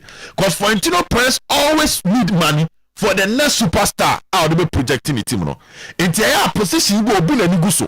So your coach number man call any chance. I'm gonna let me a boys canano kesia kofa ba kwaba. Florentino Perez be pewasem. And to see a semna very abarakana. And Intram is an excellent politician. Fans the budget, teammates budget, and a Florentino Perez budget in there. Jibo, a branch and an order. None what the power about baby girl who was so because of West. But the real text for Vera Beloa, a game of born against Villarreal. Forget about the Makenya. Obe Piemo Madrid, no me send a born picture be. A picture of how he identified the Madrid problem even when he was from a distance. You will know cranny about Cope. Madrid won the last Champions League with Vinicius, Rodrigo, and Jude Bellingham. And I didn't Madrid did hear we are singing. I said, some conform me and so we say Kylian Mbappe but Tomu there will be engineer. because Madrid fans need projected say if Vinicius body your boy and no could be second or Ballon d'Or no. Now Rodrigo su yene de na Jude Bellingham yene de na odeje La Liga player of the season no. Na de nim se Kylian Mbappe ye no so be ye ka odia and ye obenya anu aduro we himfa. That was the question. But the moment Kylian Mbappe buy no as a mrantie ni bi janu dumye. Vinicius Junior janu dum kakra. He went almost 19 matches without scoring. Rodrigo caught 25 matches no show go and Jude Bellingham because under Ancelotti both Vini ni Rodrigo no mu bie man be move from the number 10 position by a false 9 you know. He was getting the goals and assists. But the moment Kylian Mbappe be jina anim no na so oba oduru ba bi o be open and that was the problem. But Avera who said he need to get all these 4 players happy for them to deliver on the field of play at the mano. And to watch a matches now, especially the Champions League game, you Vinicius all step up. And Dibo, o say go nipa oko hagen the first was available. Getting the players free for them to express themselves. Now Dibo say, I don't focus on Madrid is not so much about tactics. I don't confirm who so agro. Dibo, to get your tactics right. A players na wo be show. So if the players no piano instruction no ankwa, o tactics are failing. And because Madrid the team boys no ego and player power ntino. So we renew makoma and at the wo be ka kire no obekwa akoya ama o. Because ono no wabobo about the drusro onimade dada. Sa no mu hu ho. Enti so obefa wa asem no, esese odon ansa no wafa wa asem no. And we tell Kofo because it's not about tactics. But when you win the heart of the players, then they will allow you to move them anyhow you want. So what check Madrid ni Marcelo game na, Monaco game na Jibo. Look at how Kylian Mbappe, Vinicius Junior, no more pressing. They who said no under Xavi Alonso because Abelard win your heart within a short time. Consistency never change, and now he's using them the way he wants. Jibo against Marcelino. Neville Royal team no, what a match it will be. This is the test as Abelora a pass here. You will be best at any GD because your Friday be the new manager bounce. Supporters know who boys we so monama Alonso afeli. Into your matches no more bona kwa say yenye bibi mo we are who say we were not the problem but it was Alonso. But Villarreal Marcelino team now was set up no. Our mother third in the Spanish La Liga no. One kukudia was so end of story. Difficult game for Madrid. Very difficult, especially an away encounter. Until I'm saying match when the magic Abelero ready. Jibo, Marcelino your coach bia amount for dream corner so. But say he's a Spanish hybrid coach. Obetimi am fluid game kakra. But also place emphasis in defensive solidity. And the discipline on the game na no shit. Until he's a manager tactically flexible. I don't find a good game diagro. The positional play and roles of settlement players. When you discipline, you have a tranche. You know, match on Madrid. It's here in the back four of Pau Navarro, Rafa Marin, Renato Vega, and Sergio Cardona. And one against Mbappe, Vini Junior, Franco Mastantuano. You will lead the Real Madrid front line. Obo, the back four no embo high line. Madrid supporters never have born in who's idea. Born a mame in a tactical sheet, no. No about double pivot, very disciplined too. And mostly they don't cross the line.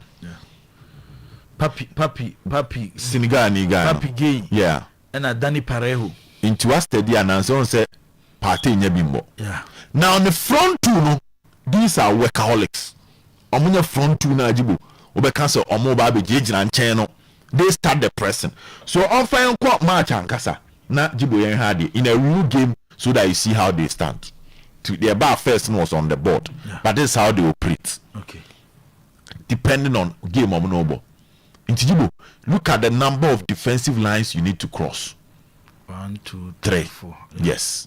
Sometimes when they are attacking in part, any more funny beam, net two need a constant too because also at the end of Pep Guardiola or the Champions League no or to go back 3. No we just 2 in fin. Send your over attacking or 5 players no. Marcelino yes I had any be. And that is why breaking him becomes very, very difficult. And then Madrid will rely a lot on how swift Ombe and their counter press. The entire ball counter press, Monsieur, say Madrid for an hour stop of Villarreal for an hour or more half. Which is whenever Villarreal for no ball. Normally, your margin say, because Madrid don't have the ability to arrange, sir. Madrid creative spark in the middle. The Tramani Bona Kamavinga, Bona Jude Bellingham, Oba. You don't have a typical Luka Modric, Toni Kroos type in your middle.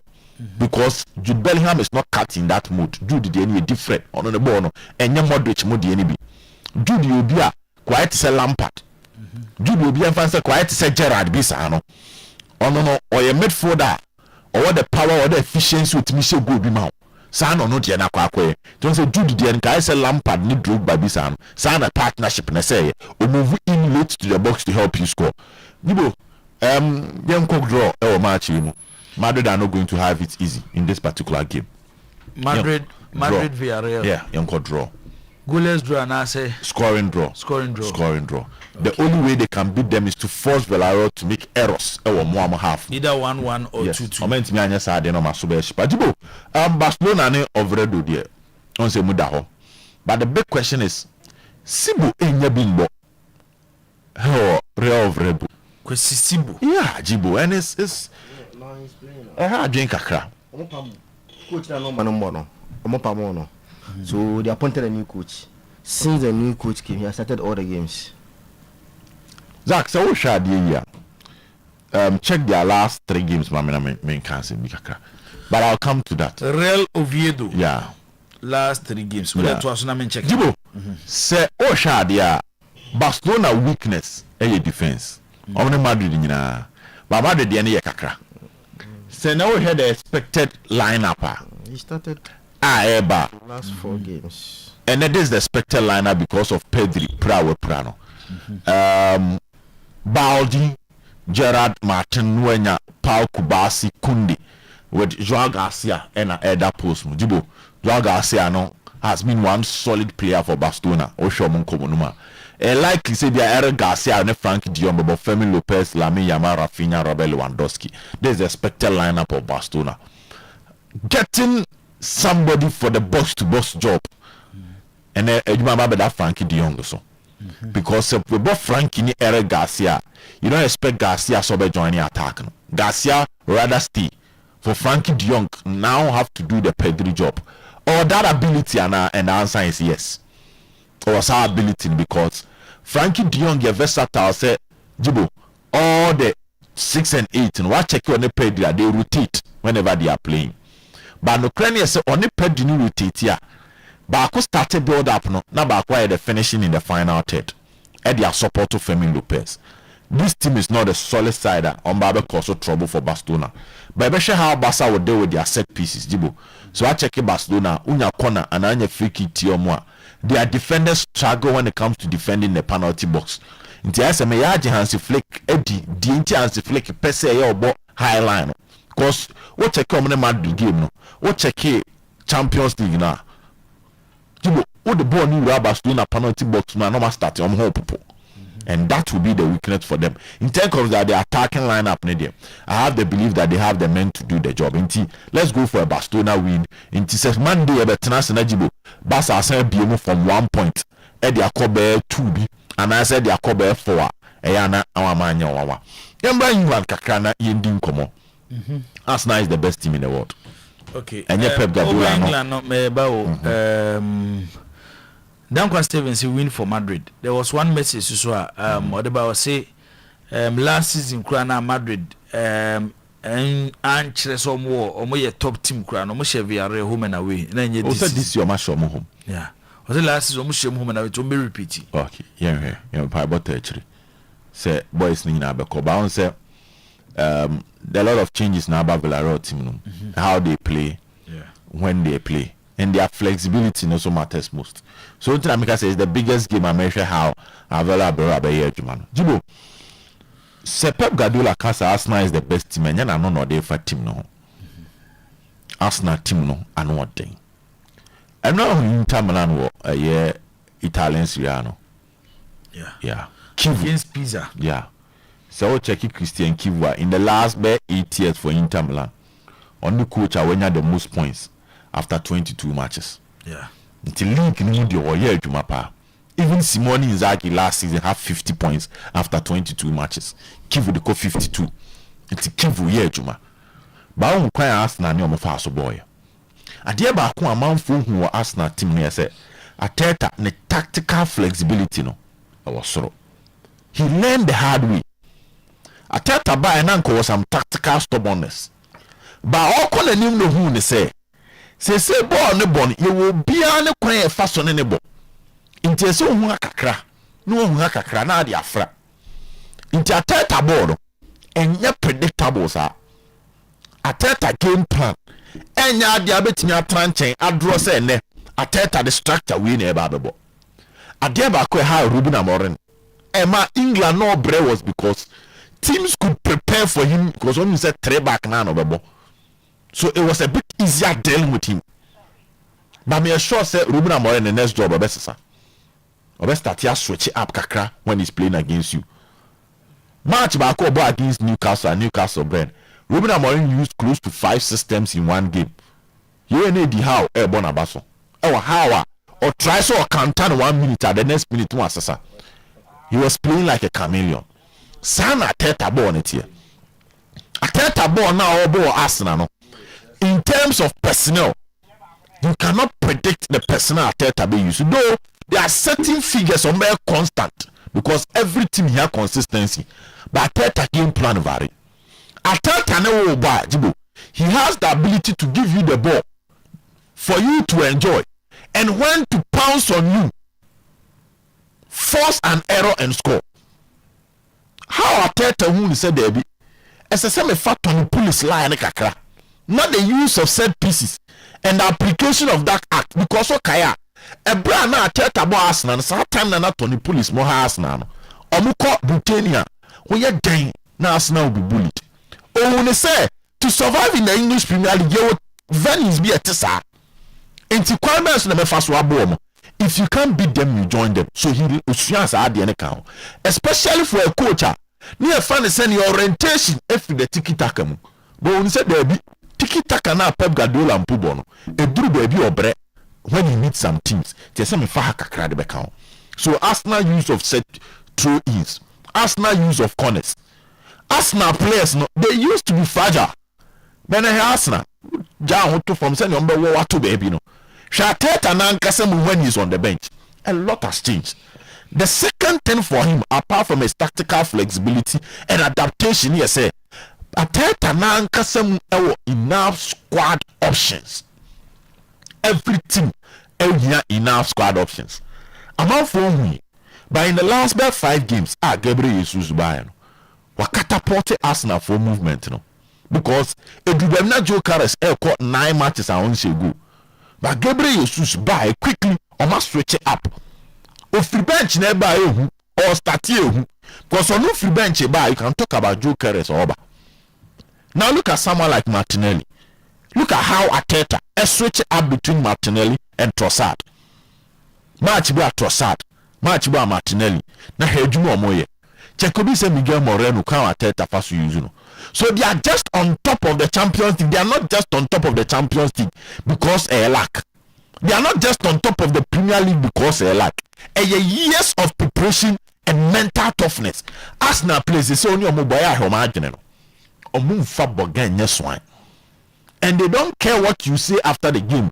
They hear almost see a ball no. No agent 3 points are oko. Opa Akokasa on our ball and Fano. And that is one major asset of Arsenal. Now United, Carrick had a good start, Jibo. You will not take anything away from Carrick. But Bodo Glade for the question Manchester City now raise a lot of questions about Carrick now City. Whether hypo Carrick sheno and I nyabo kakra. And abotreni ye benyani nyina ya Arsenal bono.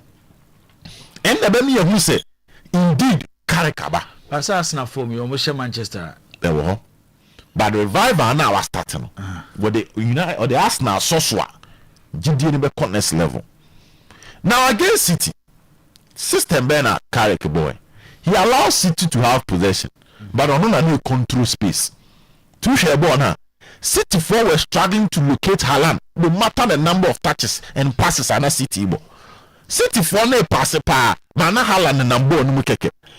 Space control no Karakensa. Then the second thing, counter-attacking game. Pep Guardiola's biggest weakness counter-attack from the way they are or starting my engineer who no. Pep Guardiola no Roberto Di Matteo ba shot bossy ma Abante Fen Torres the Koshegu. That same Pep Guardiola na Jose Mourinho say na 3-1. Tobe Kaya was Sansiro Jose ni Inter Milan team no koje. Sa Pep Guardiola na no call Bayern Munich. Osia Real Madrid, Barcelona and Atletico Madrid was semi-final. Omo nyina eja possession ma Pep Guardiola believe na all these three Spanish teams are qualified for final ahead of Pep Guardiola. And so Pep Guardiola na ne ba Manchester City. Only Chelsea call Champions League final. Pass back e City team. Ama ka have it 1-on-1 with Edison. The Eugene also training the ball to net. Because na City team na bananim. And catching him on the break has always been his weakness. And to carry Kinsu Sadian because in Buano with pressing whenever City Fokuta born out of possession and Buamo Bruno. Amad Yenedi and a Pachidogu so support to look sure with a Casimiro Kobimenu. So it was a compact 6 in front of the back 4. And now quite to say Kuta Franes and Mokan and no Buano. Ye lusu ball na mu nyina mo bebu achirofo no ye wini ball na mu nyina mo kobu anim for na mama she and it worked. But can he use that against Arteta? That is the question. Because Arteta your coach on fa so be jawa ma wo bobo no, then you will use your own medicine. You give you a taste of your own medicine. One thing also about Arteta, even when he decides so no mombe enjoy possession, the defensive strength of the Arsenal team no enye no be the Manchester City team no. City boy no boy have one na actually compared to Saliba, Gabriel, Timber and I say Luis Kelly and I say Calafiori, Hincapi and I say Munina. Some of one bar how they cover their lines and organize themselves is better than Manchester City. 200 share. Jibo yanko for Arsenal win. It will give me. Arsenal win. But don't say Subo. It be Arsenal 2, Manchester 1. Manchester. I'm going for a 2-1 win for Arsenal. 2-1 win. Yeah, 2-1 win for Arsenal. But I'm leaving room for shock. On say Arsenal kobo Inter Milan. Inti say Carrick ya. Yebabe iti a humble pie wa ha ni abona baso. But I think it's a different. Oni akukuduro. There be Inter make us me call for a 2-1 win for Arsenal. And you know I know so born home body about bona baso. Leave room for shock. On say the whole week United and Bobo. Adia na Ruben Amorim ntimi anyusu ni yi no. Ebi ana Carrick ntimi anyusu ni. But Arsenal they will cruise. City Wolves Jibo. So could lose to United or the Manchester derby. Now come up Bodo Glitch Shower 3-1. Untimi betena se mekas oba be against Wolves. Osama Wolves abesho. Ebana sadia the theory of diminishing returns now for started draws at TSC Pep Guardiola mu in the last 15 months now. Near Sachuba from. So Wolves went to Mianshana. Fortunately, my gay here. Champions League Nana City register on and a semenyon to amend Miambo. Into gay here bakakra. We are expecting some form of defensive organization. Yanko for City win. Liverpool, Bournemouth. Jibo Yanko for draw. So Liverpool has been unbeaten in close to 15 matches. Yeah. But the side tennis a lot of draw games. Into Bournemouth, they have the ability to frustrate you. So one dig deep and tribi and bajibo obebre. Inti yanko for a draw Jibo. These are some of the key matches are made to a force win. Medase se obed. Medase. Kofi had my black man Kofi Yedase also who shown a live from a pig farm. Ewa Accra Kofi Yedase. Derek, Ayeti Osi, I'm watching you live from Nkurankan. Good morning. Okay, Yedase. Muteb Raman or say good morning, watching you live from Sunyani Fia Prizungu. Keep up the good work. Liverpool will never walk alone. Onosu de out de Abba enonon. We Isaac Opono say good morning to you and your entire team. Wishing Chelsea and Kotoko all the best for this weekend. Watching live from Adanse Meduma. Okay, yeah, that's it. Daniel Comas watching you live from Ahafu Kenya, number 2 Jericho. One studio day Abanano. Anane Edifi Kunsu Kojokum. Also watching you live. Come tomorrow, my darling club. Arsenal will massacre Manchester United by 3-0. Kwame Aduma was watching the show live at Ashtown. Good morning, striker. Good morning, Kwame Aduma Kon Otwaso. Or say Manchester United will shock Arsenal tomorrow. Okay, Munsudio de Abanono. Al Hassan Said Zakito will do a message waha at the mount. Omar Farouk Ben Hassan. Man City came to sign Carlos Tevez after playing 2 seasons for Manchester United. Zach should revisit his notes. Nedia our day Abanono. Virgin Chairman also watching you live from Adanse Akrukere. And then Nero VDC with Carlos Service. BBC. Mr. Player United. Here no.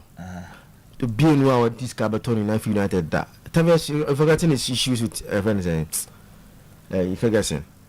And how I'm forced no me say massa. Ko. What I say. And he Tevez is an exception, like one of those cases now. Now you have to person okay. That's what I say. Okay. Aha. So Banamuhiano.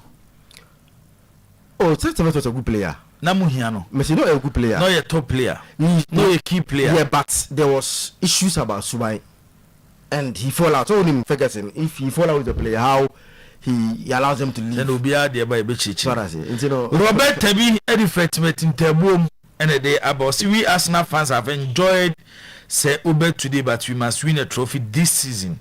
And no Robert Tabi there our day Abba and no. We also say I'm watching you live from Koko. I'm called Princess Bassa all the way. Or say Usu Obed or say Obed from Aga Arsenal. Okay, or say Usu. Your message in the man na young kwan be faso ayano Zach.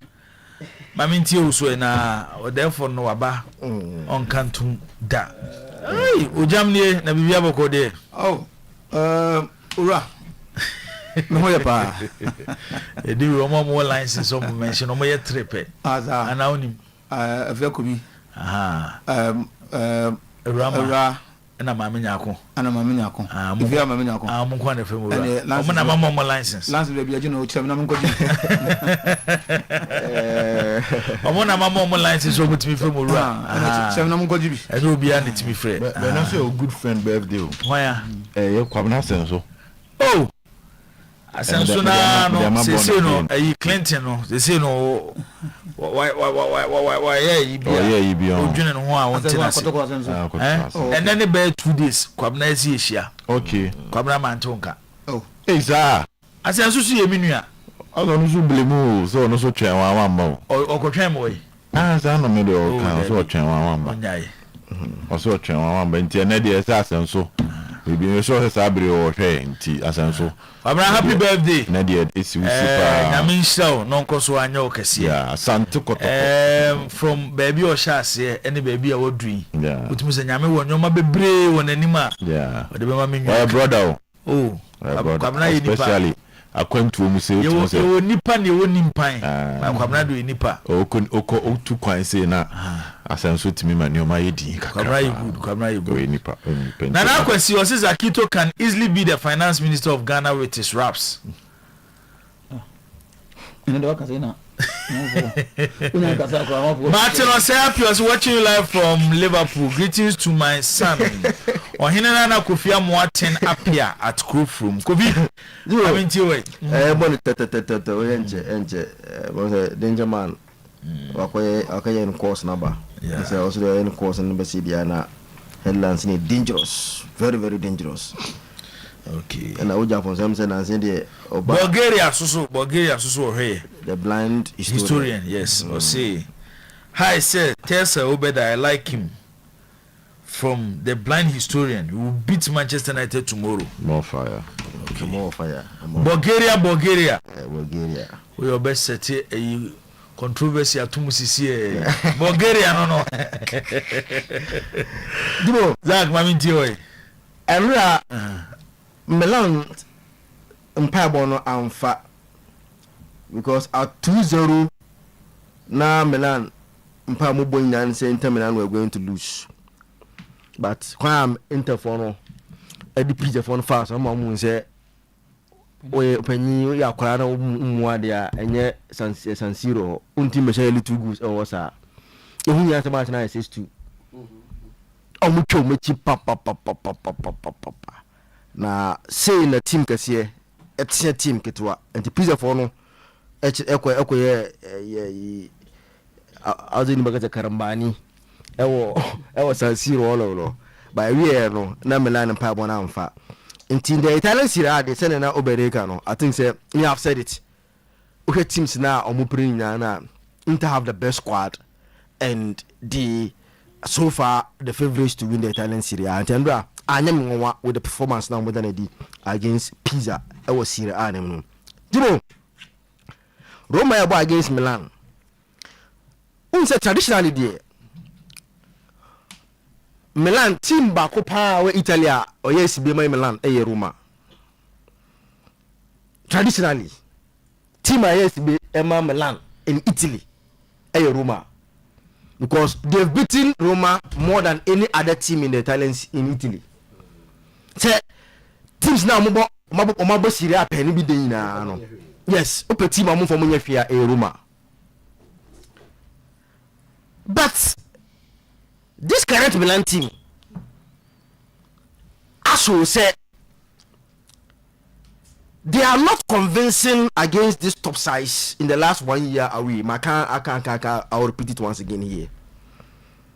Last year they lost to Roma at the same venue. Lucium said 3-1. And I'm Wajibu said 3-1. Na Milan Lucia. Menkai. Okay, and then Macao. Based on how I've seen Milan set up and why I'm fast to bomb ball, especially against big teams, you know. And the Massa 81 victories against Roma no and the one of Sebe under threat so make me increase now 82 victories against Roma. We say for one team to win 81 matches against a single team shows total dominance over that team or the Italian Serie A. But what's your Roma team now? Now the amount team who say Darling Malin.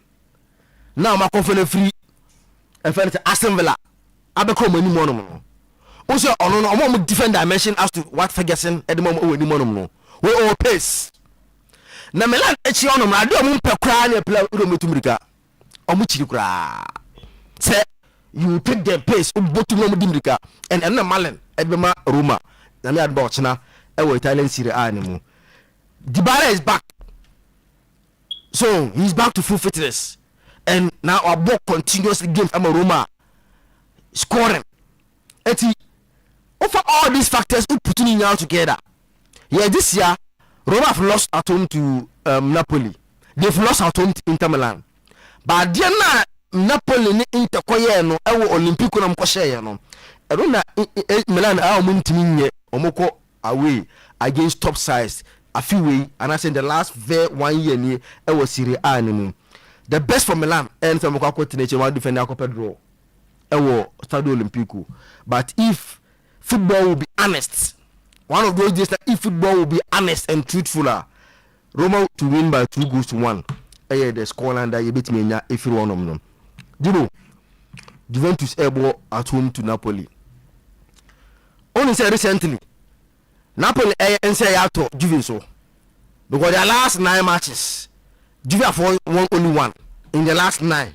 Our money Napoli abo. So recently, now one fixture previously Juve were dominating, and then ASSR. But the bad omen for Napoli ahead of this game, and they said, "Coach na coach Napoli no, Jibo, the all trips away to the old club in also we need that." Antonio Conte has never won a league game away to Juventus. That is the omen, bad omen. Did Napoli echi. Edi akọ Juve honum now for some match no. yes, under Spalletti, Juve have improved. Even though last week, yeah, they lost to Cagliari in a way that no Pia, I don't know on Tiasi, quite also loses a game, you know. But if you watch Juventus under Spalletti, you could clearly say this is an improved team as compared to previous coach now. No, they are playing very well and now getting the results. But quite Cagliari for the show, no. Now, bro, I join NNT so. But Juve at home to Napoli a different game. They want to react after that defeat to Cagliari, no. And I make I say recently. Napoli away results on any recently in their last 9 matches Omapo draw 4 and that draw on bono a bubble 2 or 3 at home oh Maradona their results recently and no convinced the Nama and the league no inter actual more or more airco away to Juventus Zibo the best Napoli can get the air draw based on how Antonio Conte struggles or kind of former club where he enjoy a lot of success how he struggles there now Zibo Meko for a possible 2-1 win for Juventus, but Enyamwawa Antonio Conte in his element to go there. No, a draw 1-1 draw be a but if a win comes in, I'll go for Juve 2-1 win and so on. Jibo, Basa Basha of Oviedo, very one day. Some of the more we baby I'm on a media. There's nothing like survivor for Oviedo. And Tiang Kusisibu, I'm say why he's playing now for contract after Oviedo a co-relegation now. And the good news, and now make and say the new coach. I'm saying about body. Sometimes changes is good because Koisibu started at the Black Stars, but could be on the bench. Or be starting Black Stars or on the bench. Then Oviedo saw the news and Sake the coach. No more appointed a new coach. A new coach comes. Jibu, the first 4 games in there was starting Koisibu. So it tells you say. At least the new coach a lot of trust in Sibu. To be on very ordinary, it's all about Sibu playing for contract after team no equal relegation. Barca will hammer them. About more than 3 or 4 goals for Barcelona against Oviedo. The big game test on Villarreal. But who say what Villarreal recently? I'm last there 4 or 5 games. Results very encouraging. Nta kwa no kwa waba. Why? Papa game. Happy game. The results now munyan enye encouraging kra. Oko Cup of Nation ka ho. Oh sure. Yes sir, unse Dani Parejo enye saati Dani Parejo. So say when you ba. Oye slow. Defensively oni sa yini BMT. We na cover no. Yeah. Na is why play making job no. Tina woni ho no. Na ye problem. And no ka won ti no mo Thomas Partey no. Enye se pa yi papi ge ne ya de chen Partey o. But omu here will be to complement Dani Parejo, which gain is better than Thomas Partey? So a young guy, Gary relatively young. So Parejo is a Partey. A lot of energy. And you know he would run. You better tackle, obey PPM. So be piano na man pass. Sana Dani Parejo so born a ball. And I will to me run attack it. The results now me recently Indian car and yet Ama it has affected them. 2 wins out of their last 7 or so, and yet something that is good for Villarreal. But if there is one team that would test Real Madrid, and so Villarreal, I fear me who be sending me even last season. I know say this is grand or much more Banabao by 3 goals to 1. But Adia, no better can you say they have the quality to test you. So I'm on Barcelona. Yeah. Now, Vega record now, Koji and you have a different story altogether. They have quality that the Ombe It's with what they have, they will hurt Real Madrid. For that one, it is a year Ombe. Yes, Madrid award the stars. Individuals to change game when things are not going on well. Mbappe, Vini is happy and Abalua. Unse almost started spreading that false news. Abalua akachre trend say omuhia no Madrid.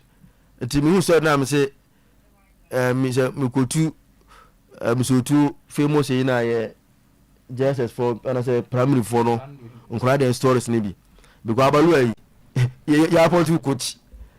So how do you get trend say like only future or Real Madrid. Maybe we take under him, no. Maybe there can be rotation or a top player. No, I was only emphatic say why or no the uncle team. Now I not know what tono. No, no tono. Okay, young China no tono. So it was I not no on prayer no nebu. You say and you say like or a fitter or more or a fitter or nebu. And a prayer hand or he has I'm saying we probably 2 or 3 times on our quarter and chain. But you come by in your board radio. Kabaya. Maybe no Alonso. You was using them. Maybe no or how you was using them. Oma Kabaya no bought matches be. So no ma train sabo matches be. So that means no na ye main na yi. No, I was say 2 or more. The fact that Kabaya here the captain of the team. So see Spain national team player. Unti man ko tete crash man mbi krada. Nti asem ni nyina na say. Between omo mienu no, o rotate omo. Unti mi ga say we na your first choice. But we bo more say Kabaya when no mo nyaya available. We bo more say no. So and Kabaya doesn't have a future at Madrid. But as compared to Trent in terms of age, Kabaya is when you or corner retirement in one no. So that story me hear me say where the be nkran dey ni bi and through the through say na nkran so ni bi enye no krese obetimi akasa asa no po akere Trent nka influential president no ka that day na nko permanent free team no because he is a project omo ye players na e dem ko pesika ni bi no enti na enye mo wa bajibo out Real Madrid say a slim win be against Villarreal even though tight one Premier League ni there so City shows you know what from no even the worst when I pick up so we come against Liverpool when Liverpool if I so break pass and 2-1 we come against Arsenal now say 2 own goals Arsenal man should go point 20 goals for no 2 own goals and Arsenal should 2-1 then they succeeded in getting a draw at Old Trafford against Manchester United after that we first win. Just last week, you won Newcastle about draw. So what performance now? They are improving in terms of how they play. Just that, I'm picking at the wrong time after lose a lot of points. It's a bad day for them to recover. But City at Etihad, Magay will play. Then they are Romania Magay partnership with the friend saying Husanov. These are 2 experienced guys. I'll meet me Abua. I should to the Alma City. I expect City to win by 3-1. It was our match. Bournemouth traditionally are not a side. I want to be Liverpool for number. Just 1 win in their last 13. So, it's traditionally I want to be Liverpool for no. Liverpool, some teams in Liverpool to show 9. Almost Liverpool for no. But Liverpool for now has no problem. And for a team, for a coach to go 10 matches without a defeat in the Premier League, you can take a pressure corner, but there's pressure on our slot. Even though I got 10 Premier League games without a defeat, the entire pressure corner, so 10 games, we're going to draw 6. So 10 games that were unbeaten. And 6 a drawn game. And I win against Wolves, West Ham, Tottenham, and Brighton. And even though I had 10 games matches unbeaten in the Premier League, but draw name 6 and a dorsal. And drawn games, the Asham say your teams no. Arsenal they fine. Burnley only least able draw 2 times. And Sunderland so able draw. The same Anfield. Et you try there. Only Sunderland able draw Anfield. Leeds able draw Anfield. And Burnley so able draw Anfield. The games that even though 10 games unbeaten, but still the pressure on him because of some of the results quite far so about draw no and they problematic no. But I wrote to Bournemouth today. Bournemouth out not like Omunion fan fit just still struggling. I will league no more. Jibo another 1-1 draw. One of those games now Liverpool. Even though I don't see them losing no, but I don't also see them winning based on how they play recently. 1-1 draw a good result. Palace and Chelsea. I had to meet me more. Into Russia in the Chelsea last 17 match against Palace, no defeat. Even though the last 3 between these 2 teams end in a drawn games, but Palace are not a team a omutimi Chelsea ebo. Palace are having their own problems. Mateta wants to join Juventus. Magay Eko, coach is not happy. But the good news for them is that Ismail Assar have returned from the AFCON. How we are available to play Ochina against Chelsea. Jibo. So I hear Liam Rosani and the games our bono. Even though he has only lost to Arsenal, but not encouraging performance. And the problem that people are not happy with opponents now no more like performance and encouraging no. So people are asking, hey, what then happens if you meet a very a good size in the Premier League, you know? Today, one of those things now, even though they are not in a good run, because their last 10 games in the Premier League, at the Crystal Palace. But one team will make me a partnership at Crystal Palace. I'll go in for another drawing game between Crystal Palace and Chelsea. The big game is Arsenal and Manchester United or Emirates. Jibo, I agree with anyone who says Arsenal is a different team as compared to Man City. But let's not also forget, say, Omo last 2 Premier League games, Omo draw. They played 0-0 with Liverpool. Omo 0-0 with Nottingham Forest. Yes, I admit they are a different team altogether, but they are not a team that is not beatable. What's I mean by that? Me too. They are a very good team, and I agree with Pep. They are the best team so far in Europe, but they are beatable or they are playable because as a Liverpool, Echo Bobo Nisi or Emirates, so can say matter no. Liverpool team no be fi say Arsenal Echo ko blue or mokra, but we Arsenal for no mum na bon pa say yam pon ball no. Arsenal for we playing referee pon ball no ko ball Liverpool ko ball for Emirates no. Let's say referee pon ball no mo to. So they are beatable, they are playable. You can play with them. You home against Nottingham Forest. Eti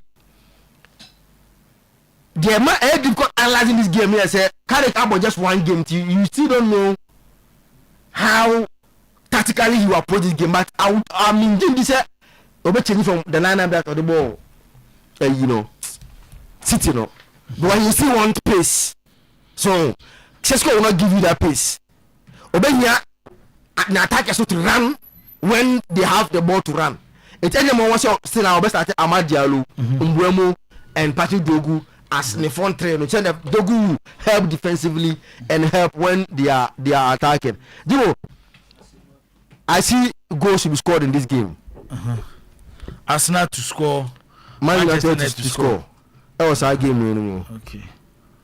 Man U to win. A possible 2-2 drawing game at the Emirates. Now win Beba. I don't see. I see a possible 2-2 drawing game. Arsenal 2. Man U 2. Yes. Win the Umbi. I don't see. Me dodging when I Manchester team win. Arsenal team win. Yeah, me more of a drawing game. I could draw na uni another day. Oh, there be saying me. Consider those sister and about so Arsenal last 2 games on my draw na Manchester so cheese City no show mo. Nanka say Manchester be winning. Oh, they say analysis no. You have to. Nanka Monday ma for lunch. Oh, Jibo. Say fano so analysis no. Oh, we are no waka. I follow the trend na Sunday ko so. To based on try me share there no. Are there any for United scoring goals? Say anything for United. I feel it has been. They have been very good in terms of scoring goals. So we're able to stop them from scoring. They will score. Man United defensively problem. Arsenal will score. But Dibu, and them kind of 2-2. A 2-2 more of a 2-2 drawing game because I don't see any of these teams. No, I mean necessarily win but be able to miss. But me them who more of a drawing game. Dibu. Okay, Zach, yedase. Yebefi. Na yabedi enkomo ewufi but I'm the base 16 games bi wa. Okay. Na solo no I train the phone. Okay, quick one. Manchester City win. Bayern Munich win. Sporting Lisbon win. But no lose Wednesday ni there but obe win the Portuguese league nim. Benfica win. Yeah. Yema Galatasaray double chance over the weekend. PSV the Dutch league win. Ajax win. Yako Saudi Arabia El Hilal that top of the league win. Greece Olympiacos win. Feyenoord Dutch League double chance. Rangers who were Scottish League my weekend the ombe win. Arsenal double chance. Juventus double chance. AC Milan double chance. Barcelona win.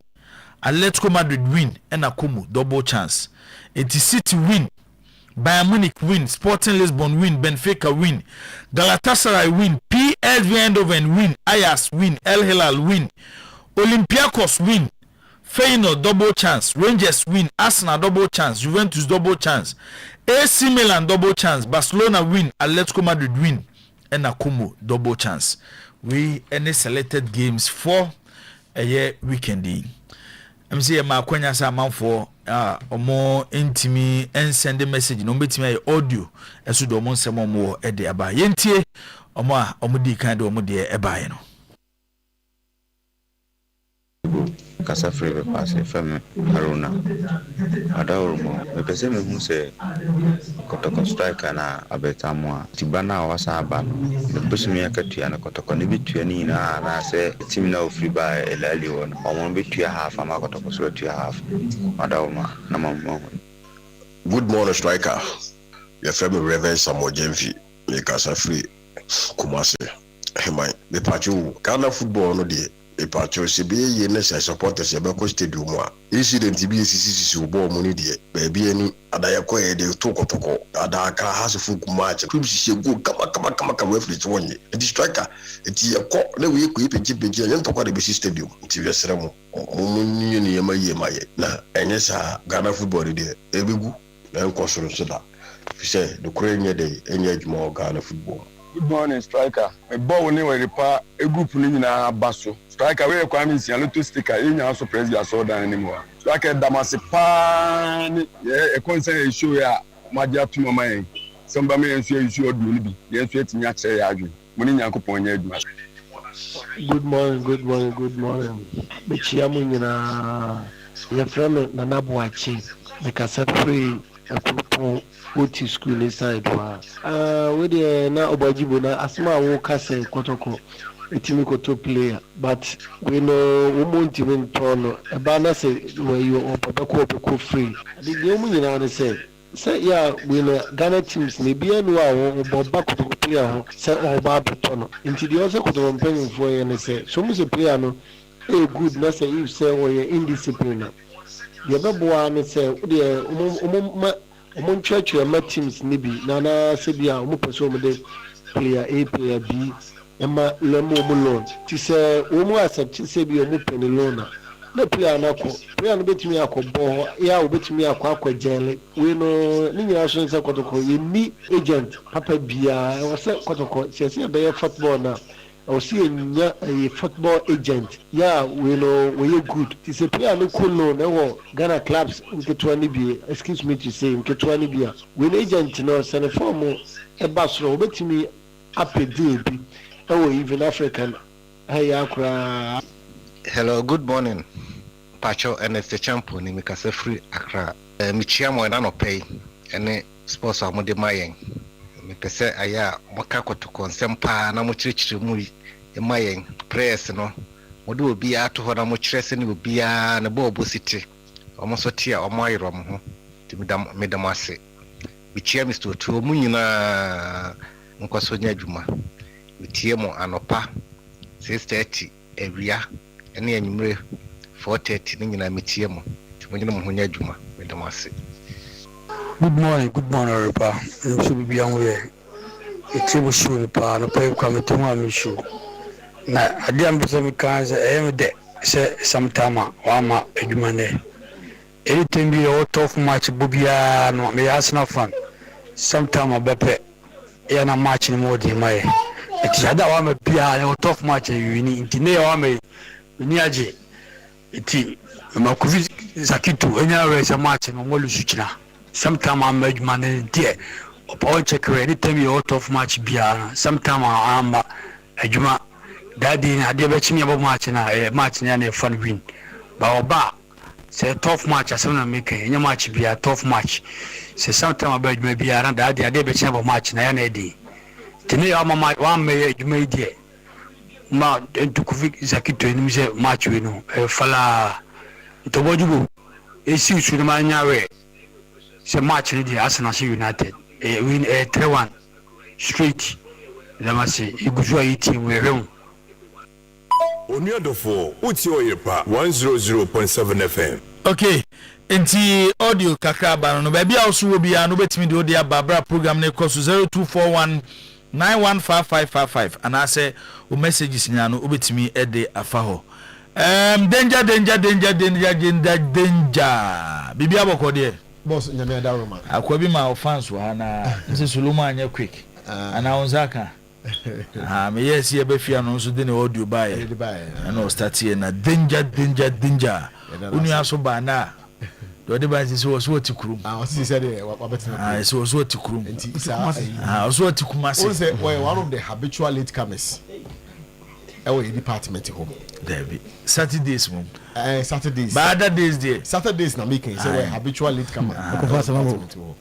But he said it was empareno.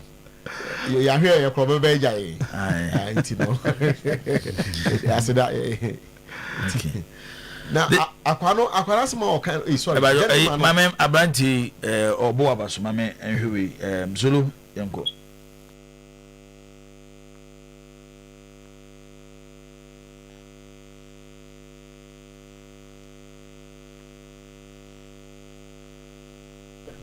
Zulu see young cause no go from aba. So okay. Gentleman ask no kan no. It doesn't suggest or implies to say Tama a bad woman on Arsenal now. Is that what he's saying? On your clear kakra. And totally bad woman, but when he has specifics, mean cabin or mammy clarification kakra be beje ho. No number jara no. Say na be ya chem panino bi no enko suggest bi. Jara panina be yi na sama no. That's what we say time on kan no ntuma so.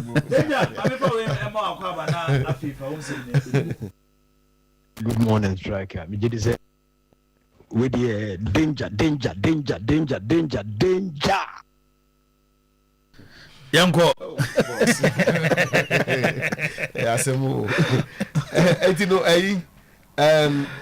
solo mbacho ye be fi do di drama ni na yaba fencing Karim Zitu nafi ye tete ba na kese eno ano no na afi ye kwa no 11 wonders position can deceive you. They play field football, but we will take advantage of their vulnerability and spaces and beat them. Coach Didi Dramani ahead of the game today. The position of 11 wonders should not deceive people from what they do. They are one of the finest squads in the league. They play more flowing football, they keep the ball more, and so we'll try as much as possible to close spaces that they will create and then try to take advantage of their vulnerability in terms of how they defend as a team. And so we will respect what they have in terms of their ability to keep the ball, and then we will also try to exploit their weaknesses in terms of their inability to defend as a team. Wamana clear or say my 11 wonders position with league table no so end that down woman born no pa dem ya no person ball no wo ho e ba ne sa na omu just spaces to actually na has be take advantage na wo dey akwashenti na wo game no mu a na ko the tactical approach by coach Didi Dramani. We need a positive attitude, both players and technical team. We need to be serious. We have to take this game serious. I have said it. The league is a marathon. We need to win at all costs. Coach Karim Zito demand performance from his players. Positive mentality, because we need to win this game seriously. We have to take this game seriously, both technical and then the players themselves. Positive attitude, and win at all costs. You have to make your intention known and then you work towards that. And that is what we are working towards. I still hold it because it's not too late. As I said, it's a marathon race. Some can start well and then there will be a time when the gap is reached a certain stage, then you can give up. But I don't give up till it ends. So we are still fighting for it. And football is about moment. There will be a moment when the white will be shining on you and there will be a moment when the black is shining on you. So you should not give up. Just like the normal life, when things don't go well, you don't have to sit down and cry. And you know, sisi ade we kotoko player coach Karim Zito sisi you know momo nimre omo technical team so ani abre league no ye nwie o gidi say be kotoko gina no kotoko gi ye akwantententin obi anyere no hono mo nkoje. From all indications, Kotoko will lose Samba Onero, Kamara, Peter Aminu, Mbachonidiri Aminu and Amidu Aqua, and Henry Ensu. It is not about money. We have tried everything. They won't extend. Lawyer Safuduku on the situation of 4 Kotoko players as of today.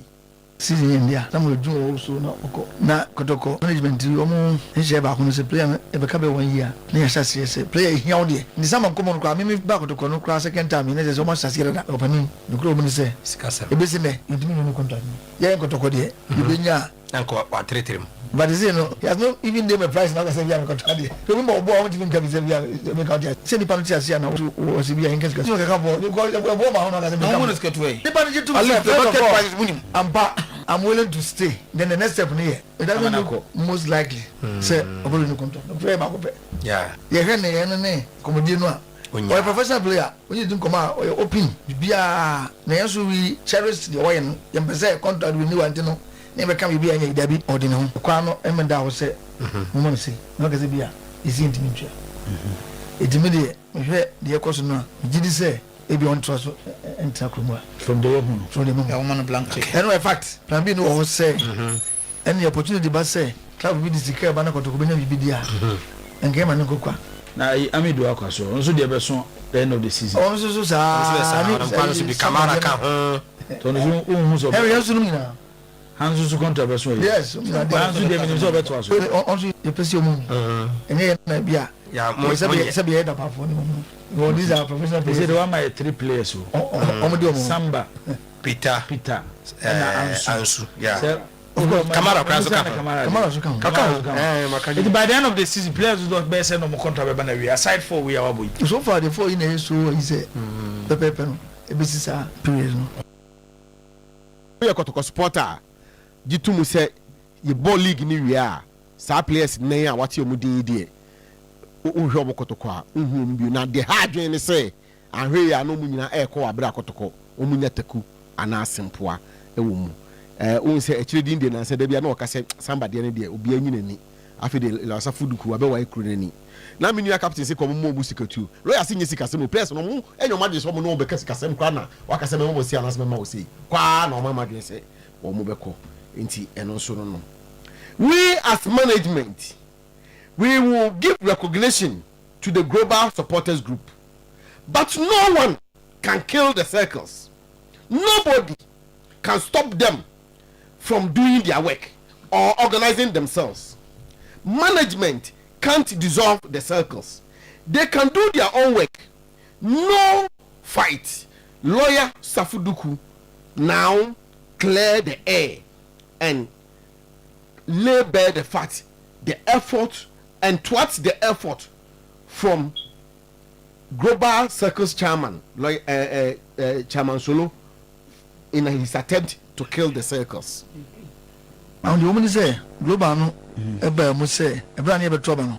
Menjia to me or the man penfo bi trans so, omo yen say, e dissolve circle constitution no. Ya say e trouble say no idin pa no en trouble no. Say e fufu na circle constitution ye adwuma. For that particular purpose no, election na nya nya de be adwuma. Because of here at the fufu kra ebe one body. But the me want to say, other groups some maybe be dia boko to ko ye. Ye ntimi so obi akwa yo. If in terms of recognition say one year didn't pass, you didn't pass in terms of recognition. No, ever call for global. Global never more chance circles. of course say global management ejitum say and I be replace kanene dey check no but second no end die out because omatimi aye omo niam dey but second no believe say you need to so be etini code about to kwai e be to stop and they continue to assist management be second Messi for the purpose of the last election me emphasize in the constitution to be full from the buy but I know the seconds no omo to so omo niam o e dey be to stop so what do you walk to go and go for other water groups now but obia free so belong to the mother body but under the mother body no ubenya sa sub kuno amu yobuma na ayentokwa I don't think say ntokwa biaba Oniadofo uti Oyerepa 100.7 FM. Enti boss we dey ekwere ni awai o say chairman solo person go circles se wutie circles for mpeni for no dia omo so makofa chairman wow chairman solo ah mi nua solo mo fosu ware omo say omo kofa nde ne baaye no afedi opese ekuro na efa so wo no ono asan so fa kwa bi so egu no me se me da no me kan wa ha say obi ti say as though wa wo dipa kojo nya ntachi wa dwa pa na good friend Chantlin there Sofia Buchere ba wa jabetom I'm telling you ofi Germany ba ofi wo dey say o Abuchere wo ba obete ne nka ono wadi nkomo me I have spoken to both sides me I don't say about me until now that thing ka say no I felt a bit of hypocrisy in him because I called him and said that thing I'm told he said oh you are against solo move no see me no one am say that thing I'm not me jare to what am call chairman honomo apia Eric and I say yam preacher am say hey afa no bi kasa be man see the book kasa man ko to dan echi we be man we see show man san no ham so what ase asem no be actually no obeka nam say actually no obeka intimate so am say that me I came to you for me it's hypocritical I don't know person obeka actually me because me Martin me be say Mate and some about for the money has come. Kotoko youth policy yield resource. Lord Listwell Hene fetches Kotoko £5 million from Middlesbrough. Yes, and I can only £5 million. So almost £25 million. Middlesbrough are paying Kotoko £5 million. Almost Jerry. O say Middlesbrough check Kotoko £5 million. I mean, money has come. The money has come. Kotoko play £5 million. Or money is coming. Okay, let me put it that way. Money on the way coming. Kotoko is going to be rich by £5 million. I'm not talking dollars. I'm not talking euro. £5 million. Player by Lord Listwell Hene minimum. But no. I said some players like you to raising where you had down. Oko Middlesbrough that down. I also Middlesbrough to say £5 million. Middlesbrough are paying Kotoko $5 million. Me say Toyo some of those, but Middlesbrough are paying Kotoko. I said Middlesbrough money charity work. You before player no more for next more tono. I need £5 million. Until say money has come. £5 million. £5 million. Now when you say the international, there's a Ghana league bar soon no. Player transfer and me patrol. Okay, but for £5 million. Obi a screenshot na den pakono the man me keep £5 million.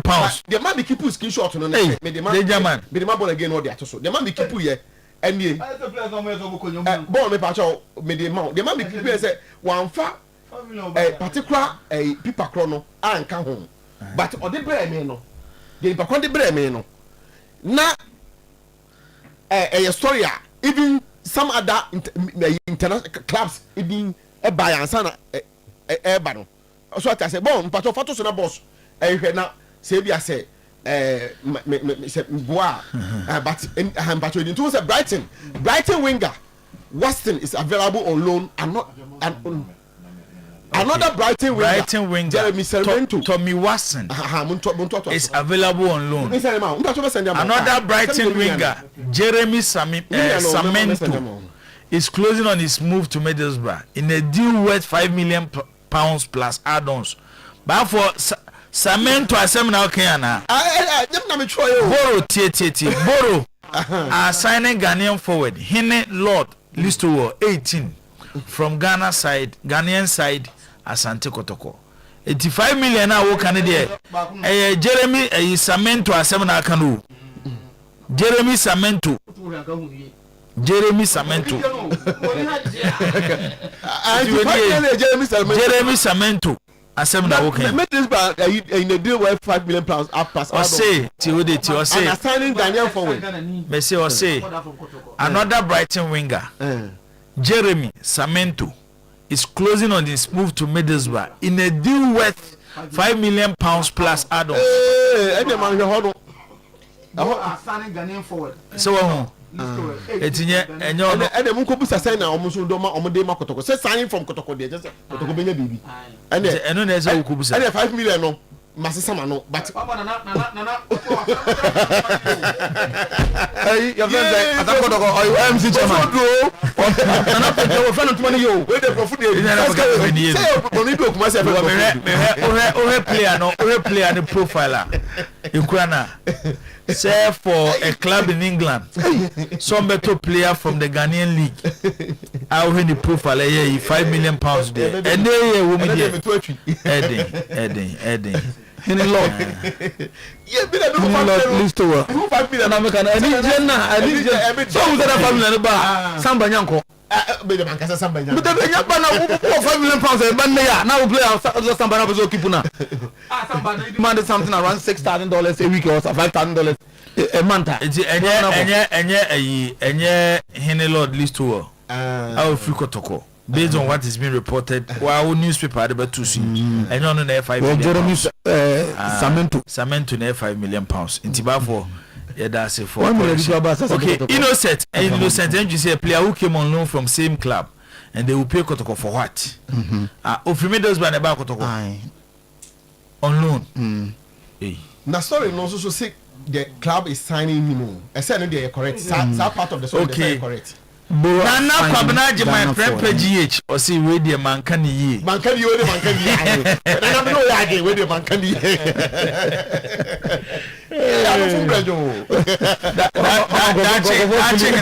that thing you say my own that thing or say ha hey danger man no Sasu down kwa or say danger man pa okay we the perform to be a channel I no pay the one can you we didn't tell you the yesterday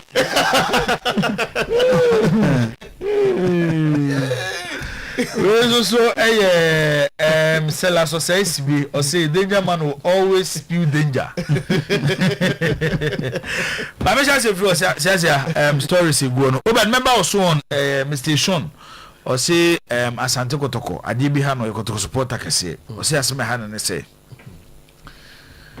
bo wana Kotoko player from Bekum Chelsea they say he bejewu matwes ka kese no mo dia fa no na Kotoko nko ade local league mu omo ntimi nton mo players ma local teams no obo hu an say ya terminate contract na players ni ko free o ti ase se Kotoko sika se mo soro a chain clubs in Ketuano. In the other Koto player, FSR clubs on Betona Kessie. But at least, say player, CSC are terminating the contract, nay terminate here. Koto Continent tournament player in Pomunia 20,000 and 30,000. Okay, I say Assembly Hanepa. You two ways. Baku ya mismanagement, Baku is natural with big clubs. Say players no.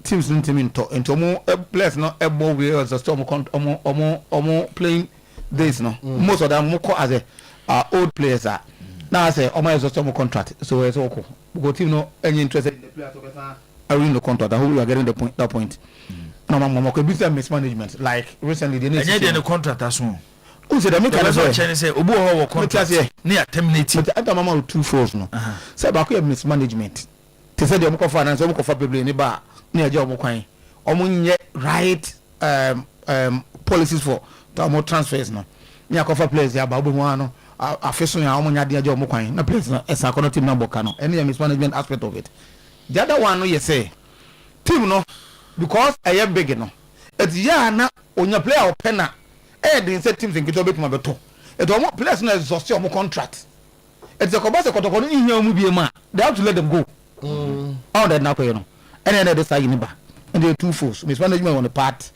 and then say the yes you know I mean papa is a show and you bring mismanagement on that you know and on Becca says almost and then yes I never money beam to here this second transfer window they've registered 3 players as against last time I registered Bibrom we no mas offload just 6 months and no trainer become more no season e beba na wie e dey akoto besa akoto players ebi mo mu a ebi ana mo promo omo contract nso eno ho asem no na yes omo find a club to be loan them to omo but ebi ana pese omo end omo bibia said no be busa kodoko striker ba am odi also the Libyan club is taking care of the salaries so ebi akodoko player bi na kodoko play to ni wie but player no contract emuye Ebasa kotoko no admin loan na teams no be demand say kotoko ntua the salary if that's the case there say you pay one off you know what trying to pay off na kokwa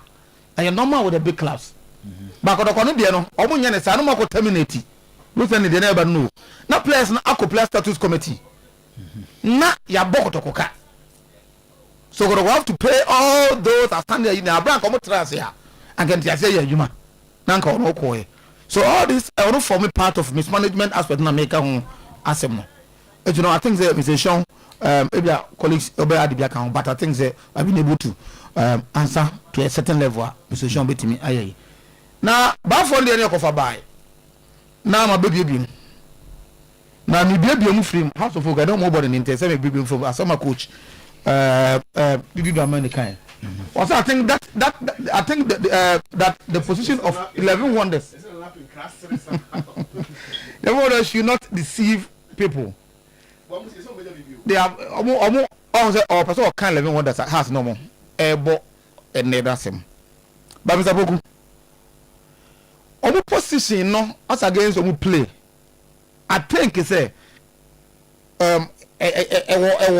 coronation be. Right? What I'm saying is this is a team out of 57 points because 19 games nearby. They've gotten 9.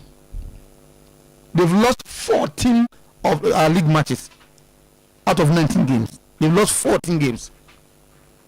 They've won 2 on a draw 3. So Sunday is how to folk what this team are.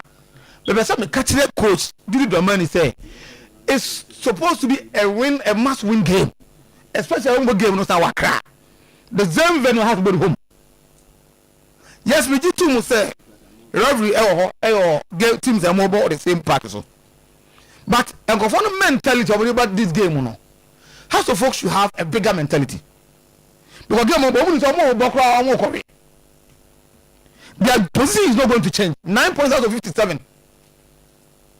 So and on other teams, that's almost 14 out of 19 games now. I want to tell Coach Didi Domani say yes, of course, they are not going to be a pushover, but I expect him say or dig deep into the wealth of experience to beat this team. I'm going to commit them, going to move on level, and going to beat them, as well as other teams on mobile. And the 14 team league 19 matches, no lose to 14 there. I don't think say almost one position, opposition, the session. 11 wonders got to go bomb Legon. Yes. Just how much no movie what go win by na supporters no cassette coach in the bono boy no. Yeah, it was that game. Whatever. Yeah. Whatever it was that game at the end of the day. Kotoko won. Even though supporters were not satisfied with Kotoko play, no. They were able to win. That's what I'm talking about mentality. Because football sometimes it's not about who jump package your own. The other things teams do. That's why what big teams. The big teams will come up with a bigger mentality. So you possess, all right. But who possess the idea? They've shown, say, we have to focus to move through our goes in. All other 16 teams are kana, 18 teams, yes. About 16 teams are kana. How much goes in 11 wonders? So they are not any better. More game will be a more extraordinary. Unless we team now walk on with a lower mentality, want to show near my year. But House of Folk is a big team.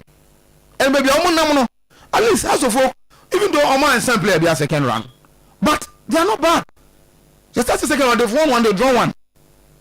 and you no one that's now born at this point in time and so count on the game just all win on because of the mentality of the so I don't kind of they will use almost spaces no because I'm committee a lot of men they want to possess they want play for fun but they don't play to win and I want to see House of Folk winning this weekend now my standing on points no as a stand now House of Folk line fit both with Asante Kotoko I think with 32 points or so and it is if say House of Folk game be a waiting here winning their corner nima it should be this game has the fifth Kotoko at the third Kotoko that third season Kotoko has with the same points so league ni win you can the same points when you make can who be because you will be and now say Kotoko ne goal stars goal difference Kotoko 13 okay no there has 5 say league ni points no has America goal stars ni Kotoko they say the okay no has the fit enemy can has the fit but more the same point Kotoko goal stars so that goal stars the second what about goal stars were 33 what about Adriana the fourth almost 32 points what I'm also having here Adriana the third Kotoko the fourth right Kotoko Adriana was fourth almost the fourth goal difference of +6 Kotoko the third goal difference of +13 okay but when you now 32 points okay so what let's take it like that a goal difference and Emma when you're right +16 but I said don't provide their money sorry mediama na +16 yeah right and Adriana table nini Adriana +6 Kotoko +13 okay so Kotoko Adriana has to folk in terms of points almost the same points it goes and it's separate and the Kotoko the third Adriana the fourth but what I'm saying is if House of Folk want to progress compete in the league not so much join the top 4 now this game must be a win game for them so and then you be playing game na say House of Folk a draw and normal lose so maybe you disappointed Jamfa used to say don't forget Wonders have scored more goals than Haas. I said it here so they are the only team how much you go in House of Folk so other 16 teams not go in as a match 13 Haas a 12 something like that and you know I don't cry no you close and you know but Ankasa the Haas position a much better Haas fit way at the last with 9 points. And you know, as on call with only completeness in from no more approaching game with all the seriousness, they will have to win this game at the same venue the two teams play. Asante Kotoko Bob Baseke the team share Kotoko first time all league game. They will lose 3 games. Baseke inflicted almost first defeat in a game.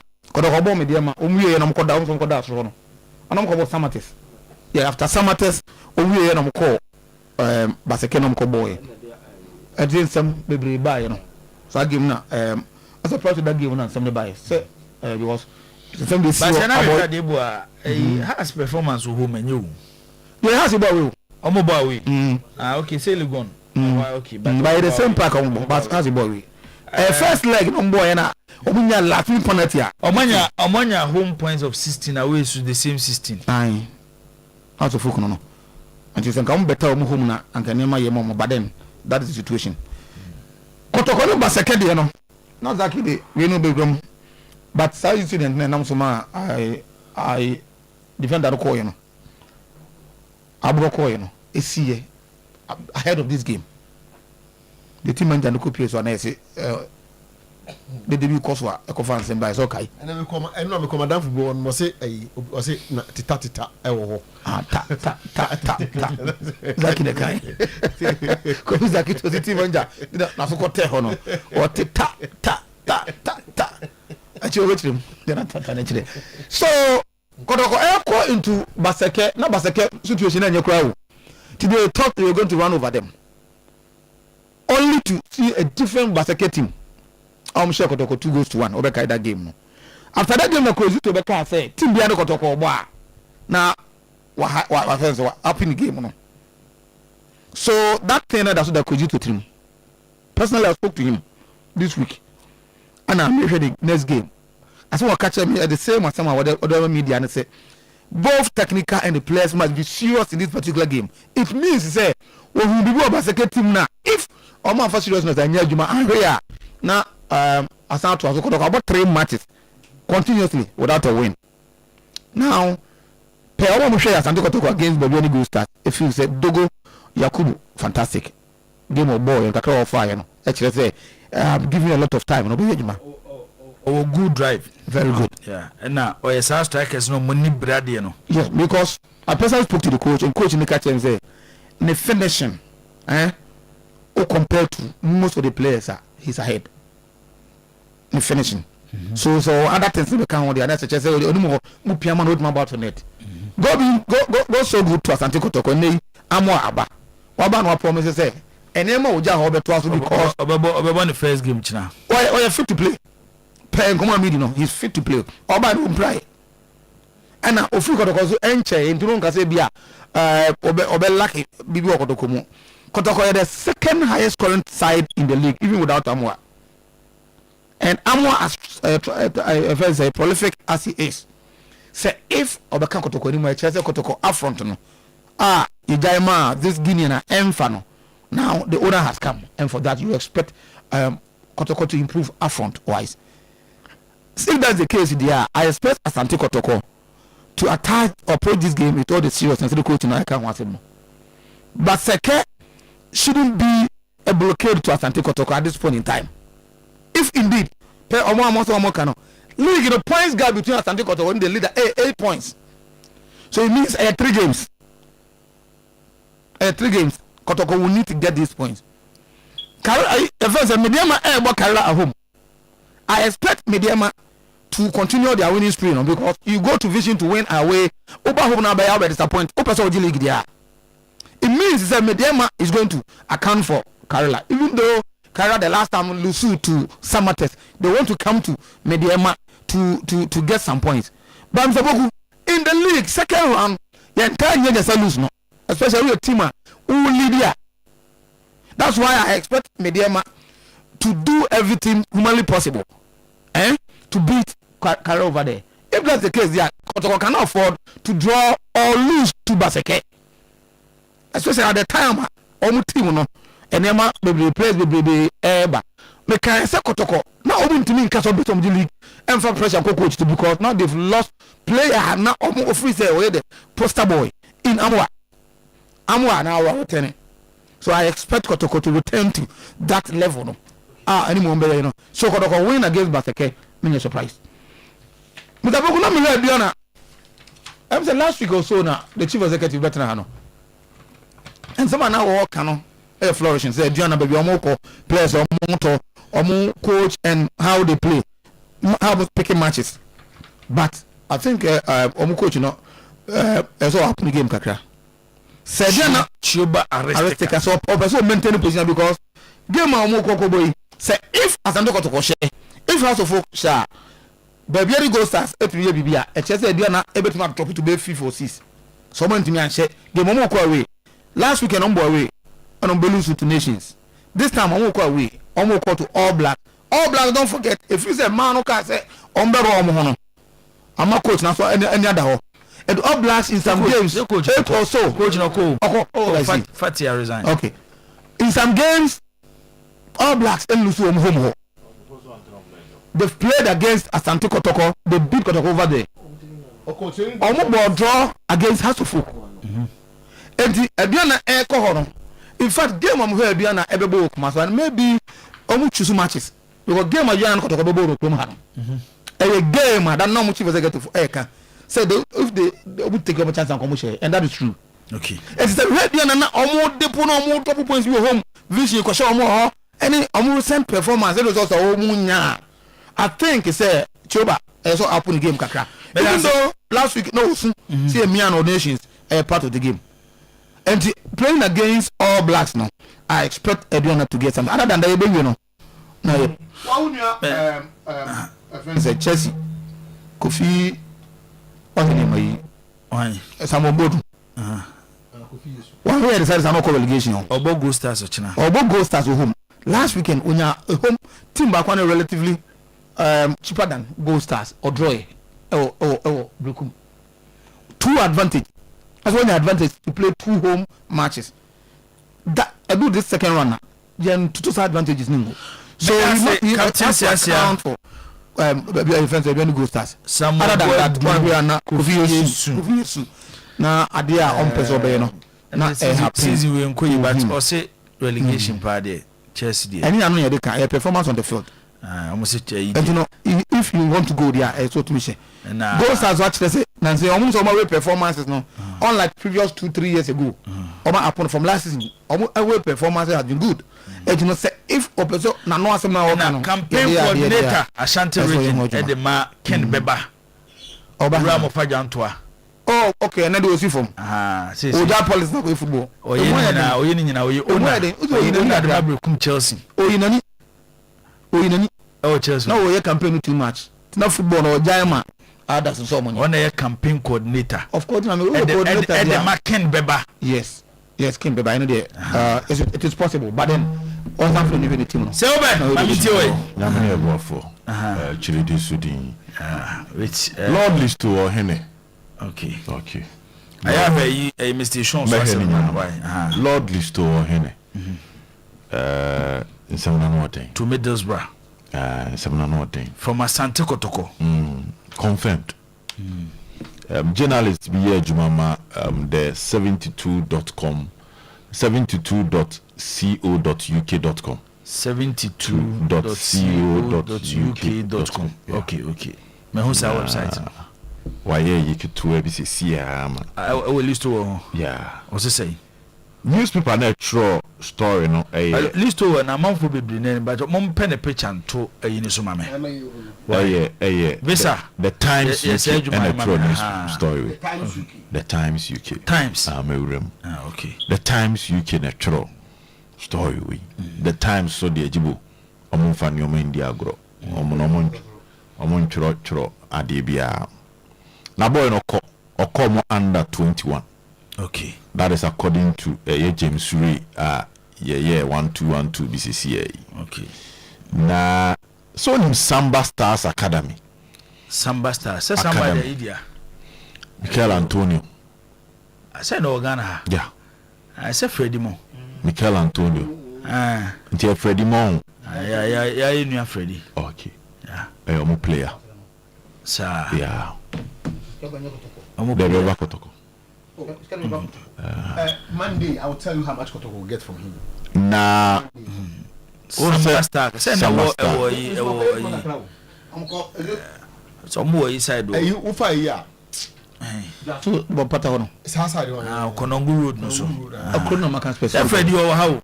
What time? That's Ghana. Oh, Freddie or Ghana. Oh, okay. Menene kasa 4 days ago. Oh, okay. Okay. Na me petikita ma. Ochinobi akohe Arsenal and Manchester United game. Oye adwuma no so yopo. You are my friend. Na Freddie. Oni mi share na catch him so for me ba. Oh ha. Bo nyamu na ase. Ono mpa because enti ayomuna etete akwara no. Okay. You are my friend. And Oma players who. Okay. When was it last season? Omo be player be my Chelsea. Okay. From Ghana how to Chelsea youth team no, and the money involved was around £450,000. Wow. Yeah. Enti list to omo de call UK. From Samba Stars to UK. I think they want to pass it through Chelsea kakra no. Na okoye no ko Wolves. Ekoye trials. The age na that paper no see 18 years. The Wolves for no any medals ba ho na nka so koye trials. The age 18 years. 18 years. That's why you are not age for go baby. That paper no so as we go baby. About to be kasa. The age 18 years. Inti okoye trials no. Wolves for no amfa. Ena medals ba ho so no and sheda amfasa. No mo can say still monitor development. But before from the could be monitor and development. In Tiahona at the bar Kotoko for Africa. No. You see, what Diana is African or the boy, you know. Our African, yes, or Bobby against Quara. Okay. And match in here. Okay. It is say no, I say, list to another on the shell red, no. Okay. T near say, oh, Kotoko, you know, Medes Bar Kotoko Quara, yes. Okay. Our Quara State, Nigeria. We don't want to Bukuta. Okay. Until Kwara State for no sponsor until the Kwara State government na a shenchen or page panel. The astro tef ntini na na yese medals bar for no monitor. Obey trials the queen no monitor. Nti say na omahu ne say waso. Tioma Fana Omono Komo under 21. Okay. That is the whole story. He's saying but the transfer is from Kotoko to Middlesbrough. So is a player for Samba. Progress no mega. But or a player for Samba. He said the that paper so you say no. About to free Kotoko. No. Sometimes Eugene said that the BB any mummy. Pay the work and always Samba. And the disadvantage. No, because of what I'm saying. My member say. No. About your friend Freddie. On the Juma, I say, mammy, because based on report here with it, and no now over Gina so the Zach members, I would say. Now so do the about or say I'm somebody from the team is over Tona or one player. I'm more about to go. Now someone do be him say loan or buy. So where about law to one answer to Tom that what I want to establish. Yes, I was someone. Oh, the Mauber in Yazaki to my fantastic. Go feel like it to her. Some of one of the Marco to loan. And I'll call back Middlesbrough. Some of one a player and on Majida Homa about to go percentage. No, what I know they will do is meaning the agreement between Samba and Kotoba Kotokompono. That be whatever happened be training compensation because we pass it in the age or pass it through Kotoko system. Whatever deal that be a baby Koto get training compensation be. But as at now, the other meeting confirm here. A source told me that he's done with Kotoko. They say when someone uses the word, he's done with Kotoko. He's done so much to enjoy that. A man Kotoko cannot sell him. He's done with Kotoko. He came on loan at Kotoko. He wasn't our player. This is the words of the person who is a member of Kotoko management. Yes, and he or not there. So now remember and who transferred him to Middlesbrough because also now he said this the people first story I'm said me figures on na family so the story tells us say that he has been transferred from Kotoko to Middlesbrough. Yes, people are not Kotoko because they carry no Kotoko play Kotoko no registration do also. But deep under no or your Samba Stars player. The last in transfer. So Ukoluna, what they do is that the ball will revert back to Samba. That's it. So therefore, but Lucifer no. So on the only that deal is underground. So the only man said Mr. Well last team on Nunis of Kotoko. But in transfer, Samba will not allow Kotoko to transfer him directly to. Okay, Benjamin, Benjamin do force the Ibiaba Obe trust mame. Ose and Kodo couldn't announce that they have sold a player to UK under this IMC. And no, Benjamin they on Zoo Ebisano. But from Monday going Kotoko because Kotoko are looking Sikasemono per what I'm told. Also, me pay by no, I don't believe it. Because another story now. Kotoko, there's a figure. If Kotoko want to make an announcement, when I'm saying that from Monday, those figures no. Then China Jordan say, say Samba, medium say initially. Yeah. Time I play away by you know. The enya so obebo loan Kotoko. Loan nom de Mokai. That was what we were told from official. Say a loan and obebo. Now Wednesday, and last week Wednesday. And me pass it to us and to training grounds. Bisa question say no he no musu oko. Jibo de buy no. Nti say loan no na 6 months loan. And African inti no mden be boy. And no tie asem ni munia jibo. Oko ye no na say ompese ni munia no mo be fa no. Ti no mo monitor no. So the mumbe miya na ntimi fa ne be boss Samba Stars because that is not a top flight team. Asem ni nyina no ntimi be Samba hono. So they did a top flight team and then the link and then the back Kotoko no. Nti eno na the back Kotoko. Nti Kotoko no man the platform and the exposure. I bet me a convincing penny for say now with me about a big club. Et me about our Africa Confederations Cup. To witness a honor na e be a kwan two and other ones now follow or they are making the deal. So we are sure say is it Kotoko don't say running free tickets. Okay, somebody closer to Samba FC. Or say he came back to Ghana because of his age then, not necessarily his performance. Okay. We obia oben samba for pa we no de to aso say. Si asia hwe Freddy.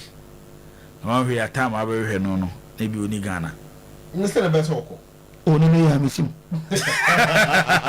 Say it was Jibo 18-year-old no they say this only kotoko biem. Yeah. Ti yemfa ne say ye nefa kotoko system num. Yeah. Ema ebi at that time na kotoko hia attacker. Ti ne bia na mutual benefit mama ne bebo kakra na nimfie ne mu mia na ne mama de ma de ko. Ti nhihye bia wo akiri bia no. Me sure say between kotoko company for ne samba for no bedele na akira itinti.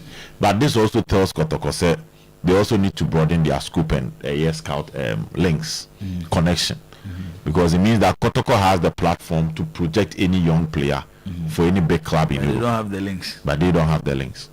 Tinese Kotoko so the links and yet almost on Kuala and because Kotoko pushia you can get your boys to the national under 17. Yeah. And when you get them to the national under 17, no boss and few matches Kotoko senior team. Oh, turn the Akoma will be youth side, which is will be under 21, will be under 20, will be under 19. And it'll be simple the amount because now the Kotoko platform is setting a tempo, especially so Sako Africa now Sako use Sako Lana Kradi and Esejibu. What's the awesome no crowd? Until say we are this man penny for no. Now one person who says it's not about partnership, say yeah, no partnership, no. Sometimes just establish that relationship, get that connection, and that connection be pave way. For instance, Bernard Somako 2 years in it, and about Celta Vigo youth team. Say ne when senior team no ura, say nkwai wo homa Kotoko. Yeah. Yes, it's a right from Celta Vigo hono. Na nyame ye na dom, na ya tona. So Kotoko onward hot neighbor. Okay. And that is what Tema Youth, Vision FC, Dreams More or More Structure, no, Cheetah FC, Right to Dream Maya. It's a right to dream. The woman said to get them to Europe, no, I be pretty more, which is Norgeland. To no far free another acquired from Norgeland, no, at all. Kotoko might not have that strength, so no could be or could team be a Kurubiso. But the bottom line is, and until now, we establishing the connection, not bridge, you know. Amana is smooth. Think I wonder 17. You bet you Phoebe had a bear 9 ko and I be numko. In the next 4 or 5 years, but I could bet me a farmer dollars be a day. 8 million sunti. You will officially made this brand new on announce the platform so. Until this is a transfer stories. I said, Union Central for a year. Weekend matches will have to folk. You both can send me 2 years run and have to folk biggest weakness a home. Last season, normally a joint best away team with Nations FC. But Kaoshe teammates are hard to focus. Once you are the best away team, no, league never JV. Because the Accra Sports Stadium will be a fortress, difficult for any other opponent to penetrate. So I league no more marginal. Some at SJ of 17 matches or both, you lose one, which was against Nations FC. So we need 16. Did you buy the pen and paper? So 16 times 3 non kwampono 48 points. Ghana League no from 62 upwards ultimate league no. Into when you have 48 points next when you anything above 16 points away, 15 points were away, 14 points were away our league no. Last year who be any goal stars. Solid performance of here. The only side how more Dreams FC Kotokone had to folk. Traditionally, you know these teams will trouble you with you. Hemidiama, sa tangent na no namso. To those who are watching younger apostles, no ashena away. Those who are watching wonders, no ashena away. Those who are back to home, no about draw. Ba oba no ho be show. Oko house no about draw. Ko edua no about draw. League ni jiano. So how to folk need a way to fix their home. Unless it be a league no money or margin somebody. Because when you are picking the most points from away, Madrid picking the most points from away. Santiago Bernabeu home be foul trimundidim. Spotify company home be foul trimundidim. And then Arsenal look at how Emery retired. They are even yet to concede 2 goals for Emirates. Okay. City Generation Etihad o kwa oni so be ba no 3-2 na adeba. Sana big team setie ufie die ye mo bi ho kwan ma ne be 5 point. Etihad had another advantage. There are some teams that work Accra normally has a share venue. You might not have the home right. Say be a dressing room, you so a dressing room. security system be controlled by the team. But the Kasa teams now what they count their own. But that's not the story, Jibu. House against 11 Wonders. It should be a simple one for them. Last one got to Neba second start. I'm going to Zakito. Oh, second Neba second. They say Ejanisu. A some be a buffoon a cobo bono.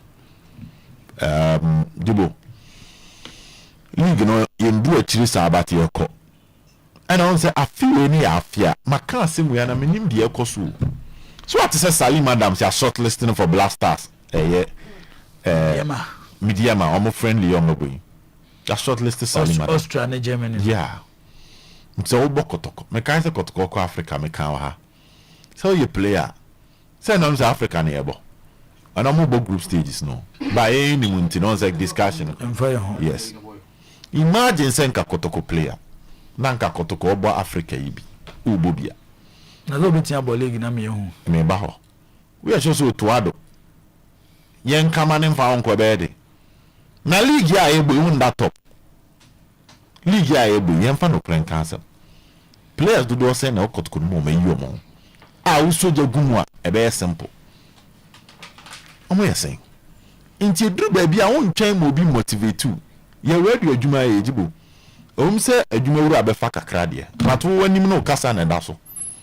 Nti asemba e wa na e befa akọ. Okay. Nti sometimes I wonder why the players are a bit lackadaisical and they feel that they have arrived. Mundru ba bia. One baseke they must win. They must win. And we ball we nya fi ni ebema ye be Wina Johnson Smith aba be tweja atum. If Kotoko medium ebo karela wo. Takwa. If they win, they move to 43 points.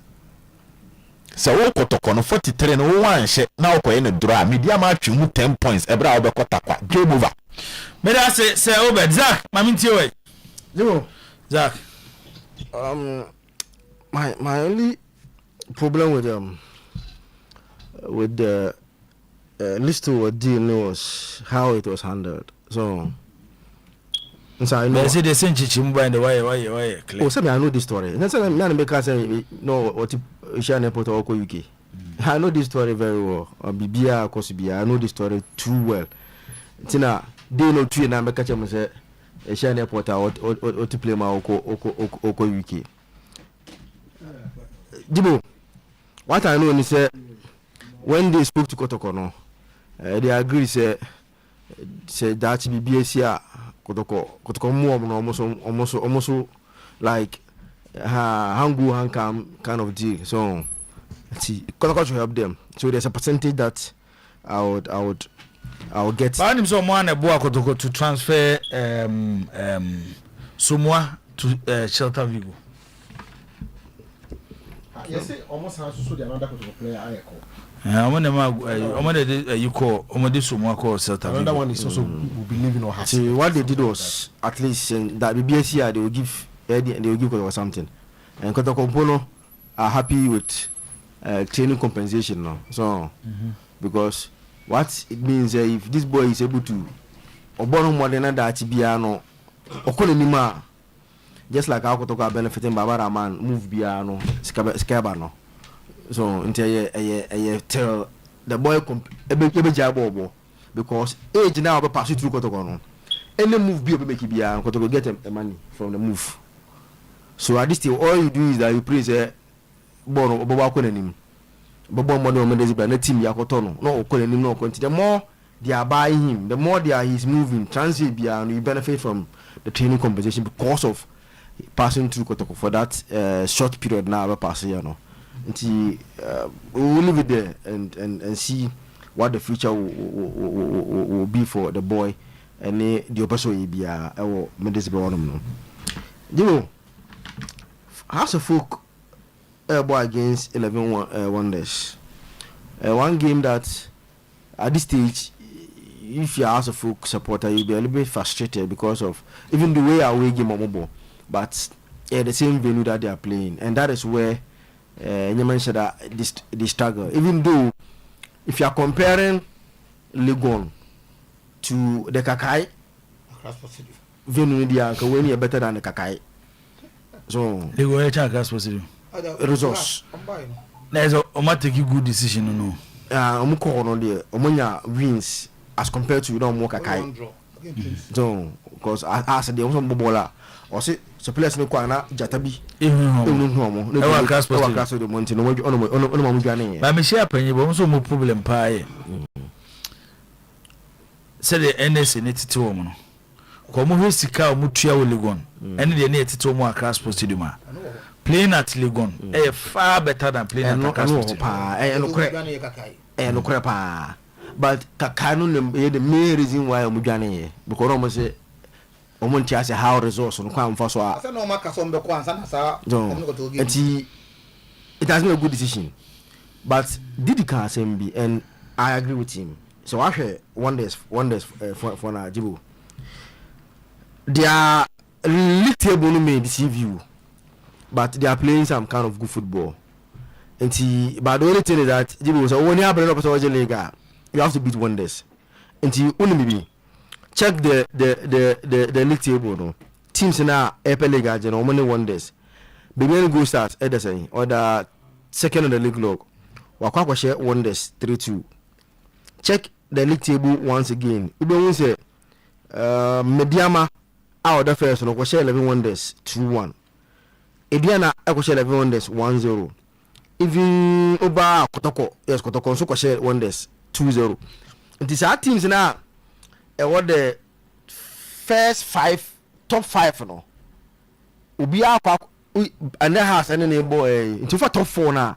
obi akwa away at 11 Wonders and so we house focus you have to also beat them at least emphasis a cool 3 points obi akwa bi which you have to also go and take and so one went me and show more a problem because obi akwa free obi akwa 3 free one far I think say ebe affect has chances of some person major league no and I want to trust her say the 11 Wonders even though recently are playing very well now me and for so much Holy Stars nefe beating Holy Stars by 2-0 or match dream by 2-0 and last week I'm out of Lions very difficult game now say out of Lions Ebransan or Moshomo 1-0 and you know teams no yes are find a way to beat 11 Wonders and it has must also find a way to beat 11 Wonders and get that free 3 points now okay will be a edge you know what I call they say there's nothing apart from win so Zito himself knows that one shot now stadium one support some chance and we feel about just say oh so on becho papa so want me a church now need to be through be 7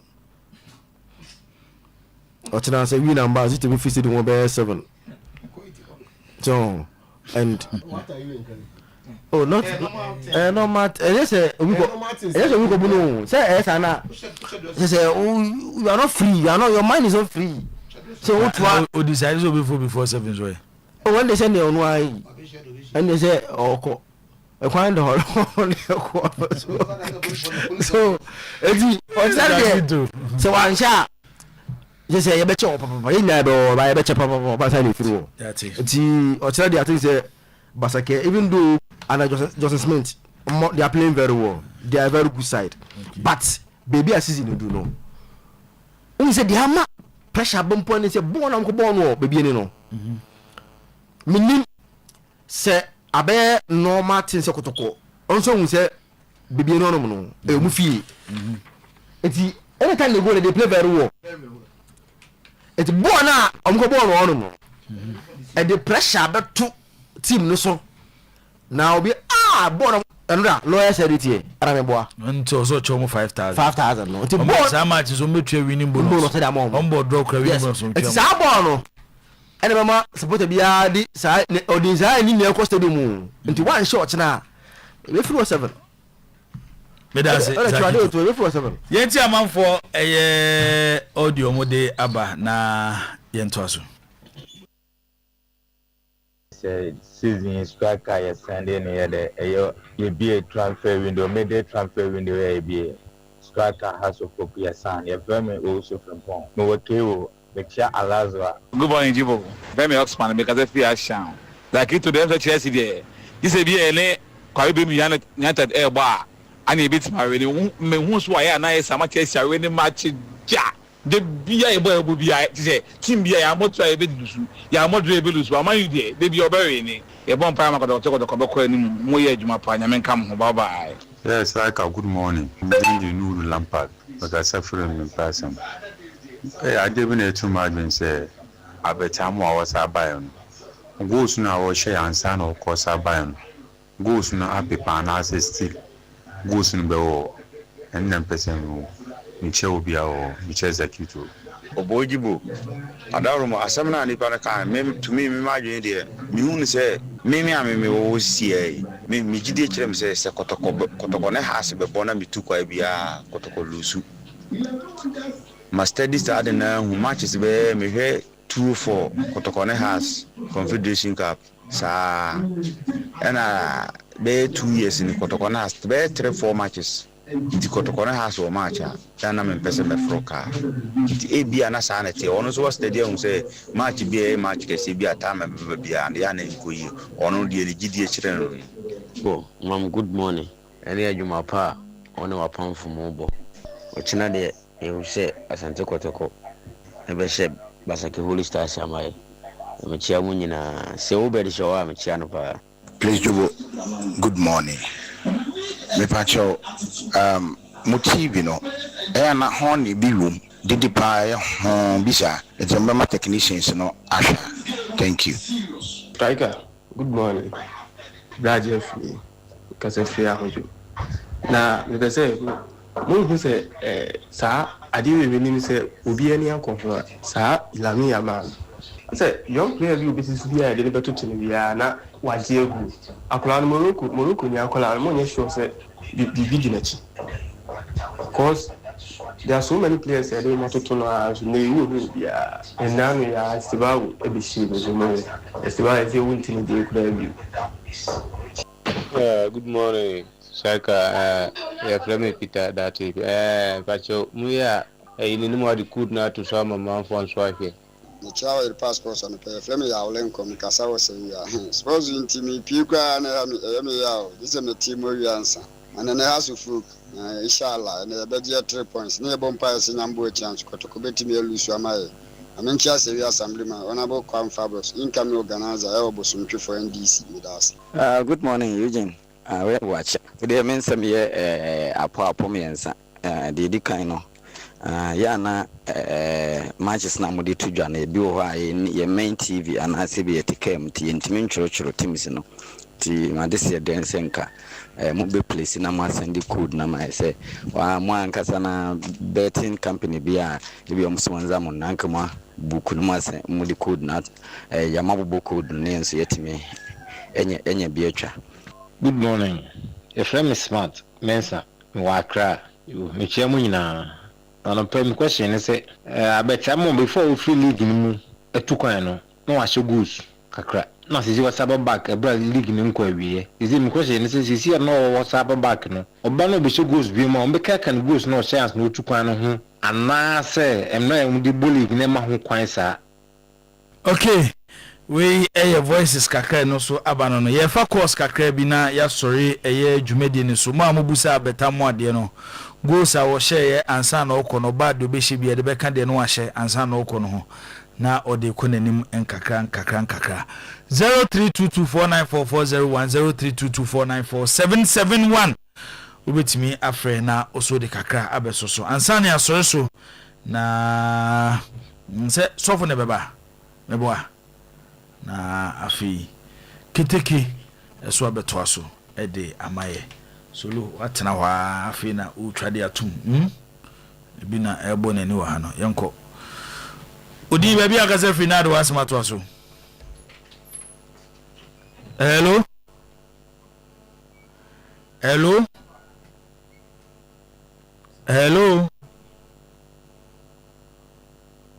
okay odi baby akase finado wasmato aso bacho low TV ana radio ni mama why. Hello, Jibo. Bacho yeti. Seto ni, ya meto nze. Na zaje ikoto kulu community. Ai go community. Ya mama, so players you vision of the bottom of the Rabia. Okay. That's why. It has a two, and to us way. Aha, said two, no. Aha, opening with him, maybe I can say free. Now, was my toss. I don't know. From boy, uncle. Without Minia, Mapotma, and then evening. Now, there is a mechanic and I said, Basake, a chimo, our Hakotokwafi. G. Obekumasino, or Sabam, Jim Sopa. Maybe I make number 12, no supporters. So the supporters from my party, Bimudia. And then immediately say, nothing, and others, no, and the market be. Or the say is near the I'm so simple before the Amayan. If you want to ask a supporter, so we can't. If you go to a platform, I hope was no radio soon. I yet something for Yadi. The first year, I did also the Mayan, say about the tower, watching out, and Yamanakos and so on. Yeah, get the Bibasa. Frembo, yeah, that's it. Overcome Busu baby. Udimia Casa Fernando was my tosso. Between the Hamza, the secretary says you walk up there. Hamza, uncle. Now, can Baba. Guy, one of them come. Now, it's a better. I'm one of your son. Yeah, oh, yeah. Tatara. If I bought a paper, it's Obiabwa. As a Biabwa, Obia, yeah, this taxi was I. Oh, no. Yeah, Menai. I don't know if I'm going to tell me, I love you. What you got to 18 come and what? Now, okay, about what you see, you know. Yeah, consistent about it. And the design say, consistent. And you go to Tapan because they expect to Papa and I never go to your pocket. Then they would say, I'm perfect, but they are perfect constitution, you know, for giving me the other, you know, I am the DBR. Hey, there's something to do, and I manifest. I'm my escort. What you know, you are about to say what they expect for any of Jabba. And you move up. Move up, I say, Poku says to which was very remarkable here. I don't have any car. Yes, tell me, Poku says to the better. What the secretary say, I'm faster to consider, you know, with the bargain of it, I get second, I take a second. Hamza says you walk on, yada say, Mobisu maybe, Udin baby, I can say Finado was my tosso. Yes, sir. Unia Kodopokuni.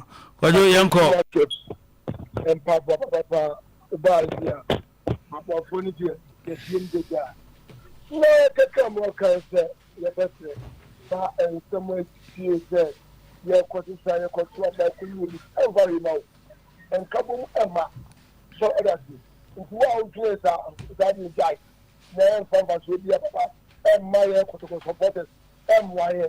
So that is the whole place that they are controlled by I am a computer about and Nedma. I send a near the mark. Could you come out and no much? Oh, I see.